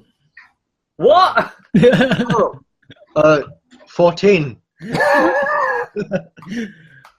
Screw You're you. quiet, but man, you sound loud compared to the other two. Okay, so you walk down the stairs. You probably travel down for, you guess, probably about 30 feet or so. And as you come to the bottom of the stairs, you find yourself in a pitch black room, about 25 feet across, 20 feet deep, and then there's a little bit that kind of extends into the distance on your left-hand side. You notice there's a couple of pillars those of you with dark vision notice that there's a couple of pillars to either side of you, and two doors on the right-hand side with rubble in front of them. Ezekiel, as a human, you cannot see your hand in front of your face. Yeah, I'll whisper to you guys, is it okay to light a torch? Mm-hmm. Give the nod. Cool. Well, in the darkness, I can't see the nod or the thumbs up. Oh, yeah, this is true. Yes, yeah. So, yeah, I'll light a torch for myself. Cool. As you do, basically the light you see everything that these guys have seen. You see that you see the pillars on either side. You see the rubble. You see the doors. You also see on the wall in front of you dripping. Kill it! Kill it! Kill it. Oh no, that'll be from the moat, won't it? So we definitely don't want that to crack. You know? Yeah. look Can up- we check the structural integrity of the ceiling? Can do. Do you want to go investigate it? Yeah. Cool. Roll me an investigation check. So that's a 5. A 5. It's alright, it's dark. It's the ceiling. You would. It's in your investigations. Minus, isn't it? Roll wisdom instead. Then just Okay. roll me a straight wisdom check because that would make more sense. So 11. 11. Better than 5. You walk up to the stone, and the first thing you notice is that what's dripping down it isn't water. You would guess that the drips are actually the same material as the stone itself. Oh. What? In fact, you've never seen anything like this before. You kind of don't understand what's happening, but closest guess, you'd say the wall's melting. Can I do an Arcana check? Can do. Oh god. Oh yeah, No, can 20. 20. Yeah, with the modifier. Do you? Here's a question. Baldun, are you informing them that you've seen this wall melting? Yeah, I can shout across. Cool. In that case, Ethos, you have been taught about this type of thing. In the forests where you grew up, these things are kind of known of. They're kind of a subclass of something that kind of stupid adventurers who don't really know what they're talking about would class as a mimic. You, however, know that this is a grey ooze. Alright, No. guys, back away. Back the Roll- fuck away. Roll me an intelligence check. Roll me a history check. Oh, actually I have a +4 in history. That is a 20 again. 16 Okay, plus you know that this thing, it's not particularly difficult to kill. That's not where its danger is. You know that anything made of metal. In fact, let's just double check this. Any metal that it touches corrodes. That's what it does. So weapons, Do I know if it's armor. weak to fire? You what? Sorry. Do I know if it's weak to fire? You know that it is resistant to acid, cold, and fire. Oh, it's resistant. Tits. You also know that it's fairly slow. You could outrun it if needs be. Okay. so what, is this the entire middle wall? It's at least an 8-foot stretch of the wall. Alright. Right. I let everyone know all this as well. Like, guys, it's not a fun thing. It will eat your shit up. It's resistant to fucking everything. We're not magical. Okay, I'll run behind Ethos after he can go. Well, Wait. we are in sneak. Can we You are not just, stealthy. However, if all of us fire? you have just lit a torch in a pitch black room. It's fine. Fine. To impose disadvantage would be nice. If we all fire ranged attacks, could we kill it? Like before it becomes trouble? I mean, it wouldn't be difficult to hit. You'd be shooting at the wall. A target any of us can hit. Or should we just back away now? Shall we carpet bomb this bastard? Can we destroy it first? See if it's like covering Yeah. an entrance. Ethos, do you have any long range attacks? Yes, I have a short bow. Oh, get you. All right. Shall we all just put this thing to the firing squad then? Yeah. Cool. Cool.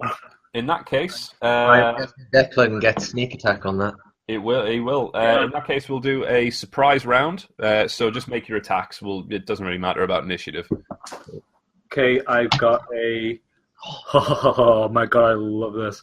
I've got a 22 to hit. Oh, same. You know this thing's AC is 8, right? I'm happy about this. Don't say this away from me. 22. Less than a 50-50 roll. Colt, you both hit. Yeah.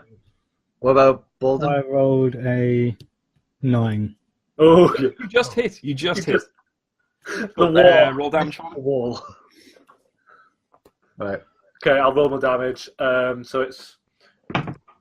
That is 8 plus... So I got 11 damage. 11? Yeah.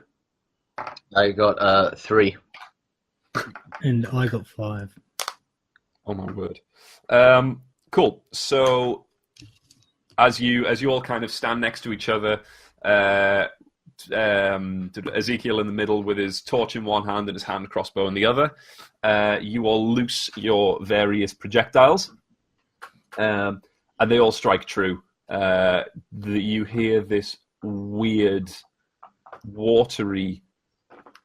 You can't describe it as anything but a scream, but it didn't sound like it was vocalized by anything. Come from the wall itself. As it recoils from it, becomes almost liquid, almost semi-liquid, and then just drops to the floor, revealing pure earth behind it that kind of tumbles in, almost like an avalanche, on top of it. Nice, good work. As Killed a wall.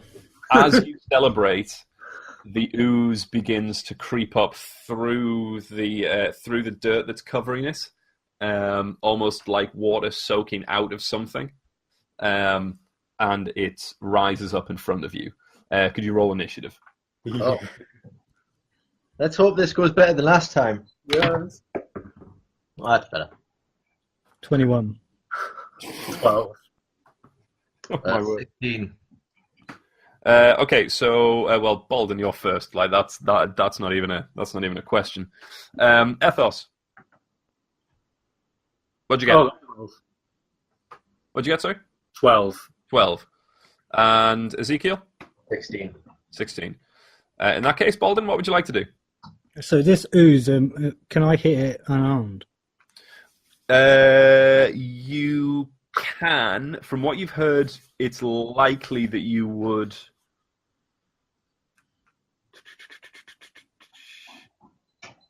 It's likely that you would take some degree of damage, but you're not 100% certain on that. Okay, so I'll move as far away as I can from it and just launch a dart straight at it again. Cool. Go for it. Roll an attack. So it's 12 That hits. and a 6. The dart shoots through the ooze, and it's this echoing, watery wail again, just kind of echoes around the room. And the stone wall that you were looking at moments before just crashes in this puddle and just kind of dissipates around. Nice. It is dead. Yay! Literally, the only reason I made you roll initiative was in case the ooze got to go first. Like, to put things in perspective, Deck, you took half its hit points off with your first shot. I found the weak point in the use. It's the use. Yeah, it's good. Cool. So is there... Does this reveal anything? Does this reveal anything after it dissipates? No, not really. It's basically just soil, dirt, that kind of thing. Okay. Is there 2 doors, did you say, in that far wall? On the right-hand side of you, yeah. Okay. What do you guys think? We'll do a SWAT style entry. So if like 2 people on the sides, and then I'll just burst through the door. Yeah, and then we can. So that. Nice. So, what we're going to do? Just a flying kick through the door, make it with style. Yeah. Drunken monk. Yeah. Yeah, Nice. cool. And so if me and Ethos have our crossbow and bow loaded on either side of the door, if you just fly through. So basically, ready to attack being if there is monsters, then we kill them. Cool. In that case, Yeah, could you roll ready. could you roll me a strength check? Well, any of you, all of you, whichever. Could you roll me strength checks just to clear the door? Just because there is a large amount of rubble in front of it. Oh, that's just a 12. 16. 7. It's not particularly hard. You get it all moved out the way. You now have the door in front of you. Are you making an attack against it? So yeah, I'm doing a flying kick through the door, hopefully. Go for it, man. Roll your attack. That's 21. Yeah, that hits. Roll your damage.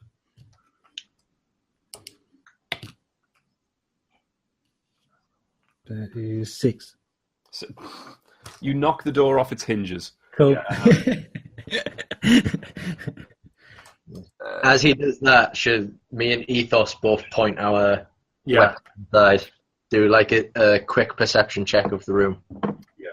You hold the torch in, and you see inside there are 30 shields, 12 suits of leather armor, and barrels in the corners. Yeah. This is a small armory. Nice. Nice. You do notice that a lot of it's old. It's fairly well looked after, fairly well kind of preserved because it's been underground, but it is old. The leather looks like it's fairly brittle now. The shields look good though. The shields look like they're usable. Right, we can clear this out. There. I don't think any of us use shields, do we? I won't be using any of this. No. Is there any crossbow ammunition? There is not. What's in those barrels then? You go over and find salted meat. Mm. It does not look good. Oh. It may have been salted. It's been there for decades. Is there any sign of a hammer or a trophy case for holding something? Nope. Right. This is a shit door in, isn't it? Right. Is it worth checking for secret passage or whatever? Can we do a roll to just do a general once over of as much as we can, if you get what I mean? Yeah. Yeah. Because I was I'll just do that. meandering for too long. Oh, 18. So what type of thing is it you're looking for? Just anything out of interest that might be of value, of worth to us, because otherwise we may as well just leave here, because it may have just been a complete wild goose chase. You don't really see very much. There's this, like I say, the shields absolutely fantastic, would work perfectly. But if none of you use shields, then basically meaningless. Other than that, probably not an awful lot. You would guess, though, now that you know what this is, you would guess that the other room is probably something similar. It might be weapons, it might be armor, it could be equipment, hell, it could be food. But you would guess that it's another storeroom. This seems to focus on defense. Maybe the room next door is offense. Yeah. Shall we do the same dynamic entry? Yeah, B&E, do it. Of course. Make your attack. That's 20. Yeah, that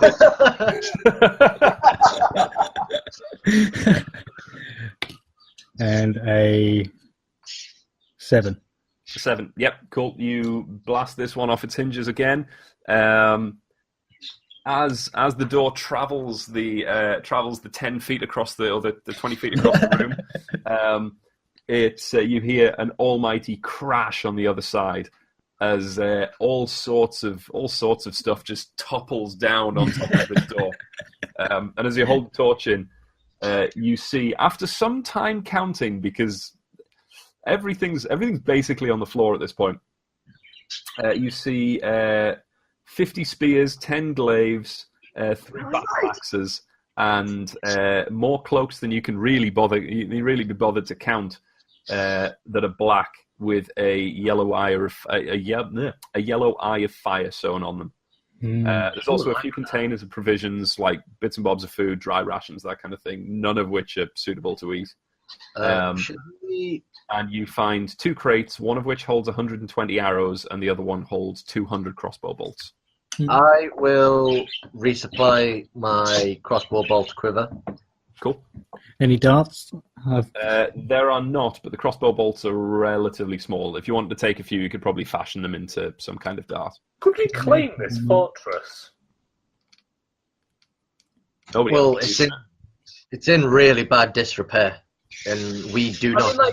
Well, it'd be a bitch if we had to lug all this stuff out to sell it, because we don't really need the majority of it apart from, say, the arrows.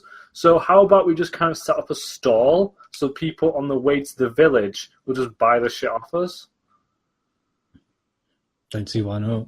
But who's going to man the stall? We'll just pay someone from the village to do it at a cut price. We'll just outsource. Why not? I mean, Why not? Yeah. if we can like pack all this gear up and take it out. I'm thinking we could pack it all up, but the problem is getting it over that fucking bridge. Yeah. Oh yeah, the weight. So, yeah. Again, is there any hammers? No hammers. Is there any sign of like any clues of where this hammer is? No. You do know that, so behind you, off to the other side of the room, so if those doors were on the right-hand side of the room, on the left-hand side of the room, there is like a little extension bit. The room isn't perfectly square, it's kind of L-shaped. So there is a little space up there. But on this side of the room, you don't really see anything of note apart from, a lot of weapons and armor that are all decades old. Shall we go investigate that little alcove? Yeah, Ethos. I'll saunter over there and check out the alcove. Cool. You see 5 doors on the right-hand side of the little corridor that extends off. Oh, wow. To your immediate left, there's another door, and then there's an opening in the wall on the left-hand side towards the bottom of the corridor. There's also 3 pillars kind of lining the corridor. I'll just whisper loudly back to them, guys. There's lots more doors to kick open. I say we take a door each. Montage. Kicking montage. Yeah. Door each, same time. Breach. Yeah, it's breach. Yeah, okay. Oh, sorry, I'm looking at the wrong room there. That's why I was so confused. Instead of breaching Sorry? mine, can I stealthily open mine? You can. As you get up to them, you notice that there's like a little square hole, probably about 8 inches by 8 inches, with 2 metal bars, 2 quite thick metal bars in. You would guess that they are cells. I'll have a little peek through the bars. Roll me a perception check. 18. 18. You see a dead body in the corner. Nothing else? Unlike the rest of them, it is badly decomposed, but it is not skeletal. I'm kicking the door in.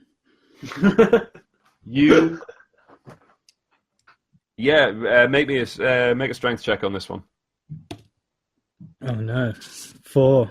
Oh, no. You kick the door and rebound right off. This door's stronger than the other ones that you've dealt with. Can I pick it? Yeah. 2. That is a 19. 19. Door opens. Oh, can I examine the body, please? Certainly can. Roll me a medicine check. Okay. Oh, I got lucky on that. 19. 19. Yeah. As you crouch down and you start prodding and poking, kind of just giving this thing a once-over. You notice that it twitches. Oh, and shit. then one of its hand clenches, and then it breathes. Zombie! I would like you to make a Constitution saving throw. Oh god. Where's Constitution? Oh yeah, because it wasn't as badly decomposed, was it? That is a 12. A 12. You don't feel so good. Ooh. You feel a little bit ill at the moment. He breathes out. It just straight into your face, and you cough and you sputter, and you can feel the saliva in your mouth thicken up a little bit, and you generally don't feel very good right now. Okay. You poison. Can I see if he's been poisoned? Yeah, make a medicine check. So 7. 7. You can't tell.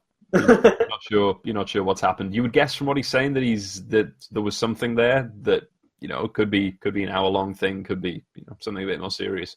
But you would guess. You wouldn't be able to give anything specific. I'm going to sit down. It's still hold on to you, isn't it? Can I quickly just turn the corner and shoot it in the head? Yeah, sure. Make an attack. Oh my god, yes. Natural 20.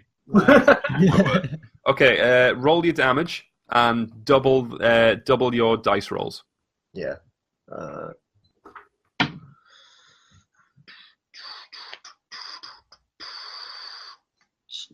10. 10, straight up. 10? Yeah. With a crossbow? It's 1d6 plus 2. Oh, fair enough. Oh, yeah, no, okay, that makes sense. So, Cool. So you fire the crossbow bolt. It goes straight through its head and pins it to the wall. It groans again, and kind of its eyes flutter open. Its hand goes up to its head and pats it, and then it slowly pulls its head off, through the crossbow bolt through its own head, and starts to stand up. Ethos probably back off. Shit! Yeah, can I send it back to the wall with a kick? You certainly can. Baldun, dynamic entry. I'll do the same, the same kick. That's 25. 25 hits. Roll damage. 7. 7. Yep. Cool. You kick it back. It fails its dexterity saving throw and falls over. So you run into the room as they're both backing off, and you jumping kick this thing. It falls backwards and collapses right back into that crossbow bolt, basically severing its spine. It kind of gasps, breathes out again, and then slumps forward. Can I just hold out my hand to Baldun for a high five? Nice. I then get some oil and just trickle it over it and set it on fire. Can I just say, Ethos, you're looking pinky. You have the worst luck when it comes to monsters. Oh, yeah. This is why I steal from humans. I'm starting to see a bit of a damsel in distress. Hey, if you want shit taken, I'll deal with that, but I'm not. So is Ethos still feeling ill after this zombie encounter? Yeah. All right. Almost. You as you look at him, you see him looking pale, and kind of almost like a hot sweat. He doesn't look very good at the moment. Can I check to see if I know what'll help? Roll a medicine check. 12. 12. You've seen similar diseases before. You guess that it's not a temporary thing. It's not like he's just going to throw up a couple times and be fine. In humans, you've seen people waste away over the course of a week or so. On elves, you have no idea. You've never seen an elf get ill before. Yeah, that's about as much as you know. Ah, shit. Yeah, I'll tell him my opinion. I'm sure he is overjoyed. Drugs. I need drugs. Drugs on toast. Drugs with hot milk and butter. I don't know what I want. Oh, shit. We keep checking these Yeah, cells. shall we go from cell to cell? Are you going through the other cells? Well, we'll let him look through the window first this time. You see in a similar position in each one another dead body, again with that kind of advanced decomposition, but by no means skeletal. I start sprinkling oil on all of them and throwing in matches. I would like all of you to make Constitution saving throws.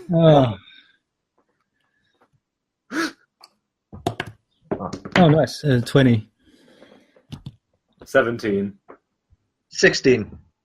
Okay. You all, in time, get just cloth or whatever, spit into it and kind of make sure that it's nice and wet, and then hold it up against your face as black, acrid smoke starts to pour out of these cells. Yeah, we haven't thought this through, have we? Hey, work for the cows. Well, I don't think the smoke's really affecting me at my height. I can just run along. All right. Should we clear out of here for a bit and regroup and decide what to do next? Well, what was that door on the left of this? Oh, corridor? yeah.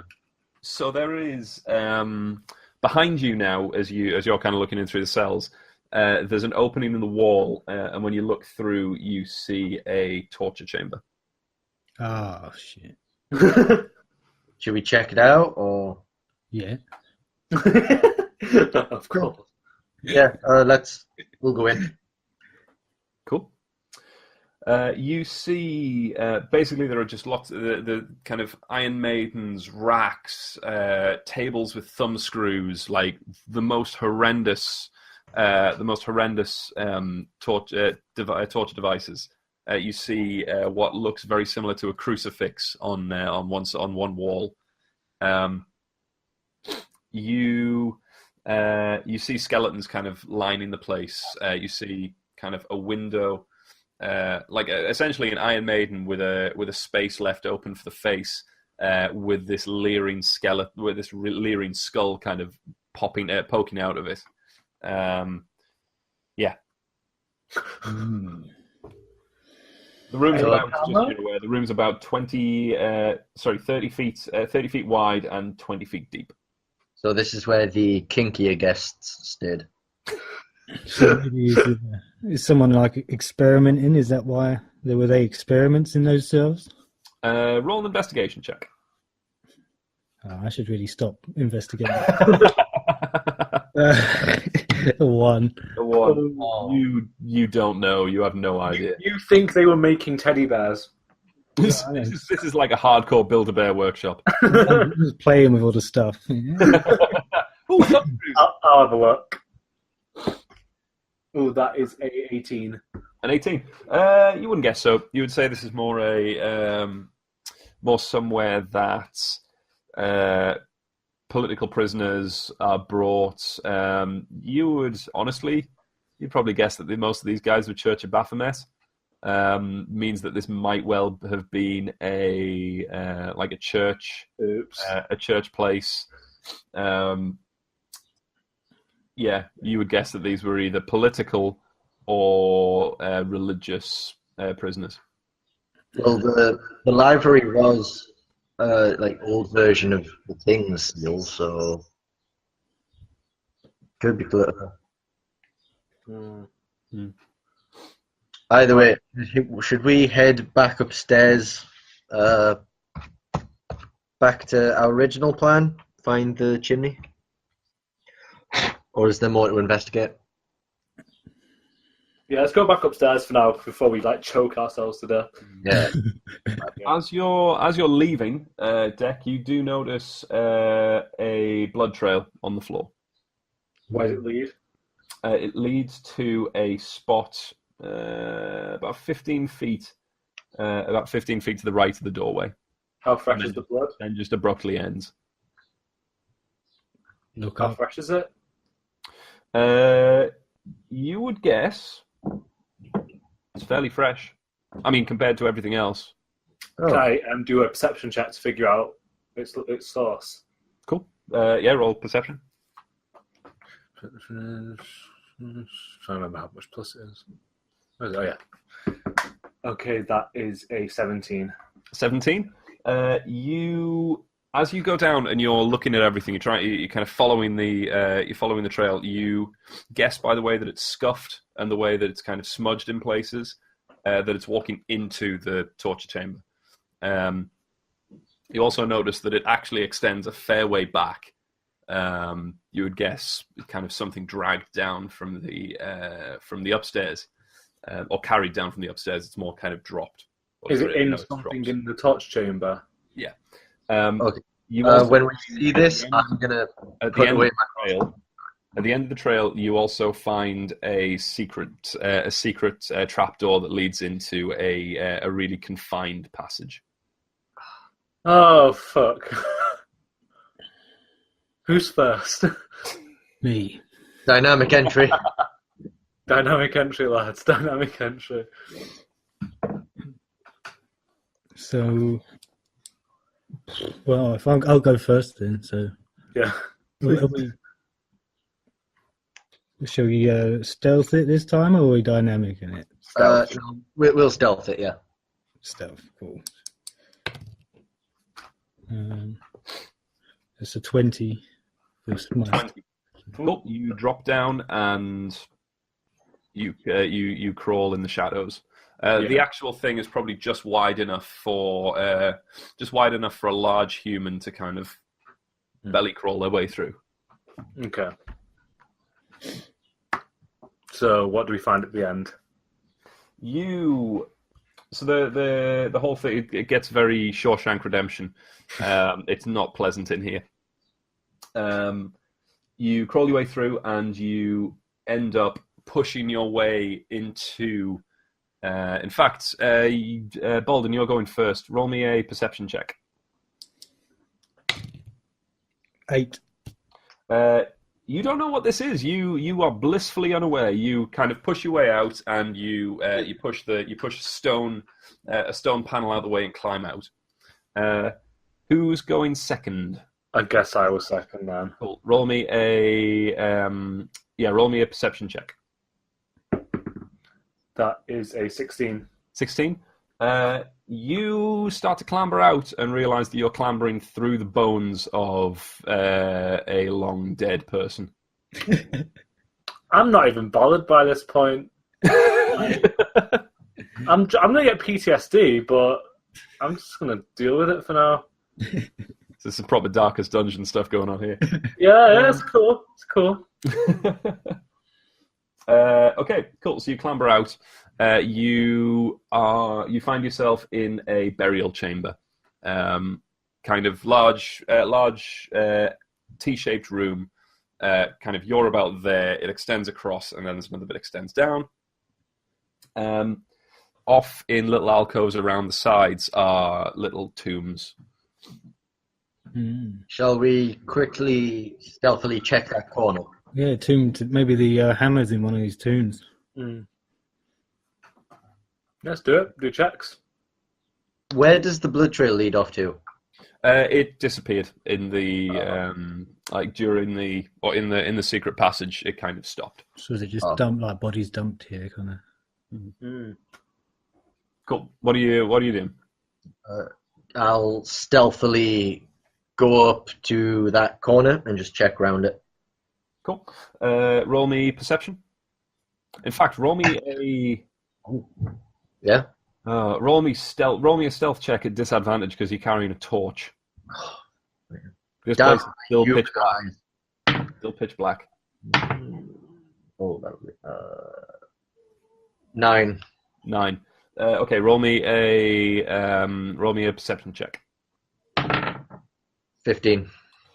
You don't see anything in the distance. You do notice that a couple of the tombs are broken open. In the far right hand corner of the T towards the bottom, there's a passageway that leads off, and yeah, that's about it.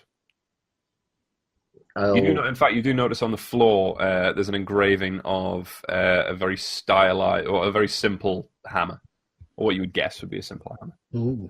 Finally! Oh, sweet baby Jesus. So these tombs, is there any particular tomb that's like looking like more wealthy than the rest, like a king or maybe like someone of power? Not particularly. There is one just around the corner. In fact, pretty much right next to where Ezekiel is at the moment. There is a slightly larger tomb than the rest of them. Whether that's a sign, it's not particularly ornate in comparison to the others, but it is larger. Considering the IRL time, should we just do a quick search and find if we can find any hammer-related items? Yeah. Can I tear the lid off the tomb? Did you tear the lid off the tomb? Yeah, have a go. Roll me a strength check. 8. 8. It takes a while. It does take a lot of time, but after 2 or 3 minutes of tugging, you finally get the lid off. Inside there is a mummified corpse with a hammer, ornate, beautiful warhammer lying across. Oh, wait. Before we do anything else, I stab it in its head. You stab it in its head. Yeah. Roll an attack for me with advantage. Sweet. Oh shit! Both my dice went flying. There we go. Okay, that's 17. 17. Wait, no, plus 6. Jesus. So that's 24. You hit. Roll damage. Okay, so damage would be. Where's my D8? Oh god. Wait, yeah, okay. So that is 4 plus 4. So that's 8. 8. Cool. You stab it through the head. Part of its skull kind of collapses inwards. So It's dead. I mean, I'm grabbing that hammer. It's looking good. Cool. As you pick up the hammer, it's heavy. You notice that.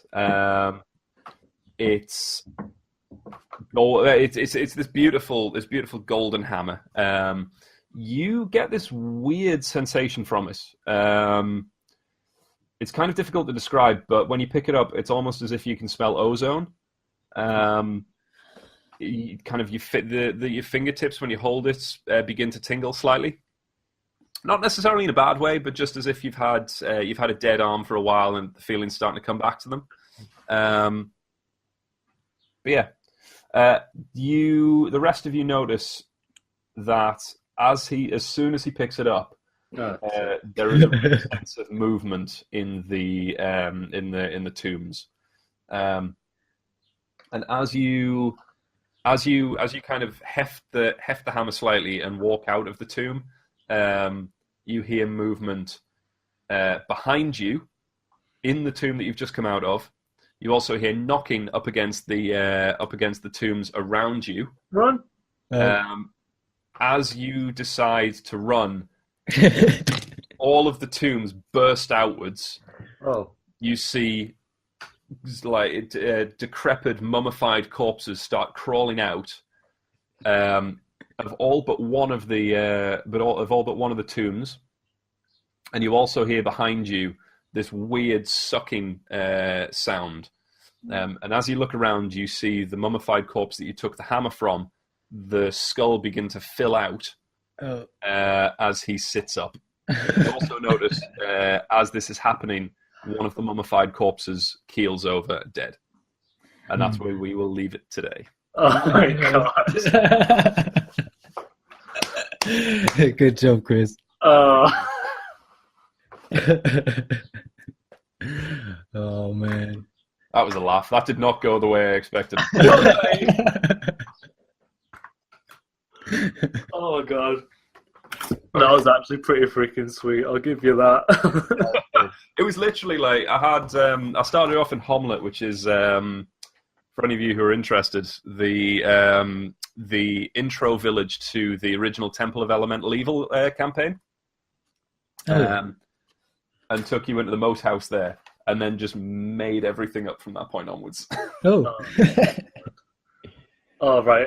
I actually do have to go, but I That is shall see absolutely you fine. guys soon. Cool. Yeah, definitely. We'll organise the next one at some Great. point. Nice seeing everyone. Have Yeah, you fun. too. Cool. Good having Nice you, mate. going. Take it easy. Oh man, That was awesome. yeah. I enjoyed that. That must be the first time I've DM'd in Well, a month. I haven't played as a player for forever. It's been so long. So it's nice to jump in. I'll get a bit more comfortable. We'll start doing the voices and stuff if you Yeah. go down the road or whatever. But No, it's awesome, man. I'm glad you got to be a player again. I know what it's like to DM constantly and even not playing for a while and then actually getting to play again. So, it's cool. It's a cool. good feeling. Yeah. Anyway, I'm going to go and get some breakfast actually because I've just realised I haven't eaten it all today. Cool. I had a cheese toasty before. I'm lying. I'm absolutely lying. I still probably have something half decent. Fair enough. Yeah, I think we'll call it a day, but we need to do that again soon. Yeah, definitely. Yeah, just let us know when. Sweet. Yeah, we'll stick something up on Slack. We'll see when everyone's free. Cool. Thanks very much, guys. I'll see you later. Bye.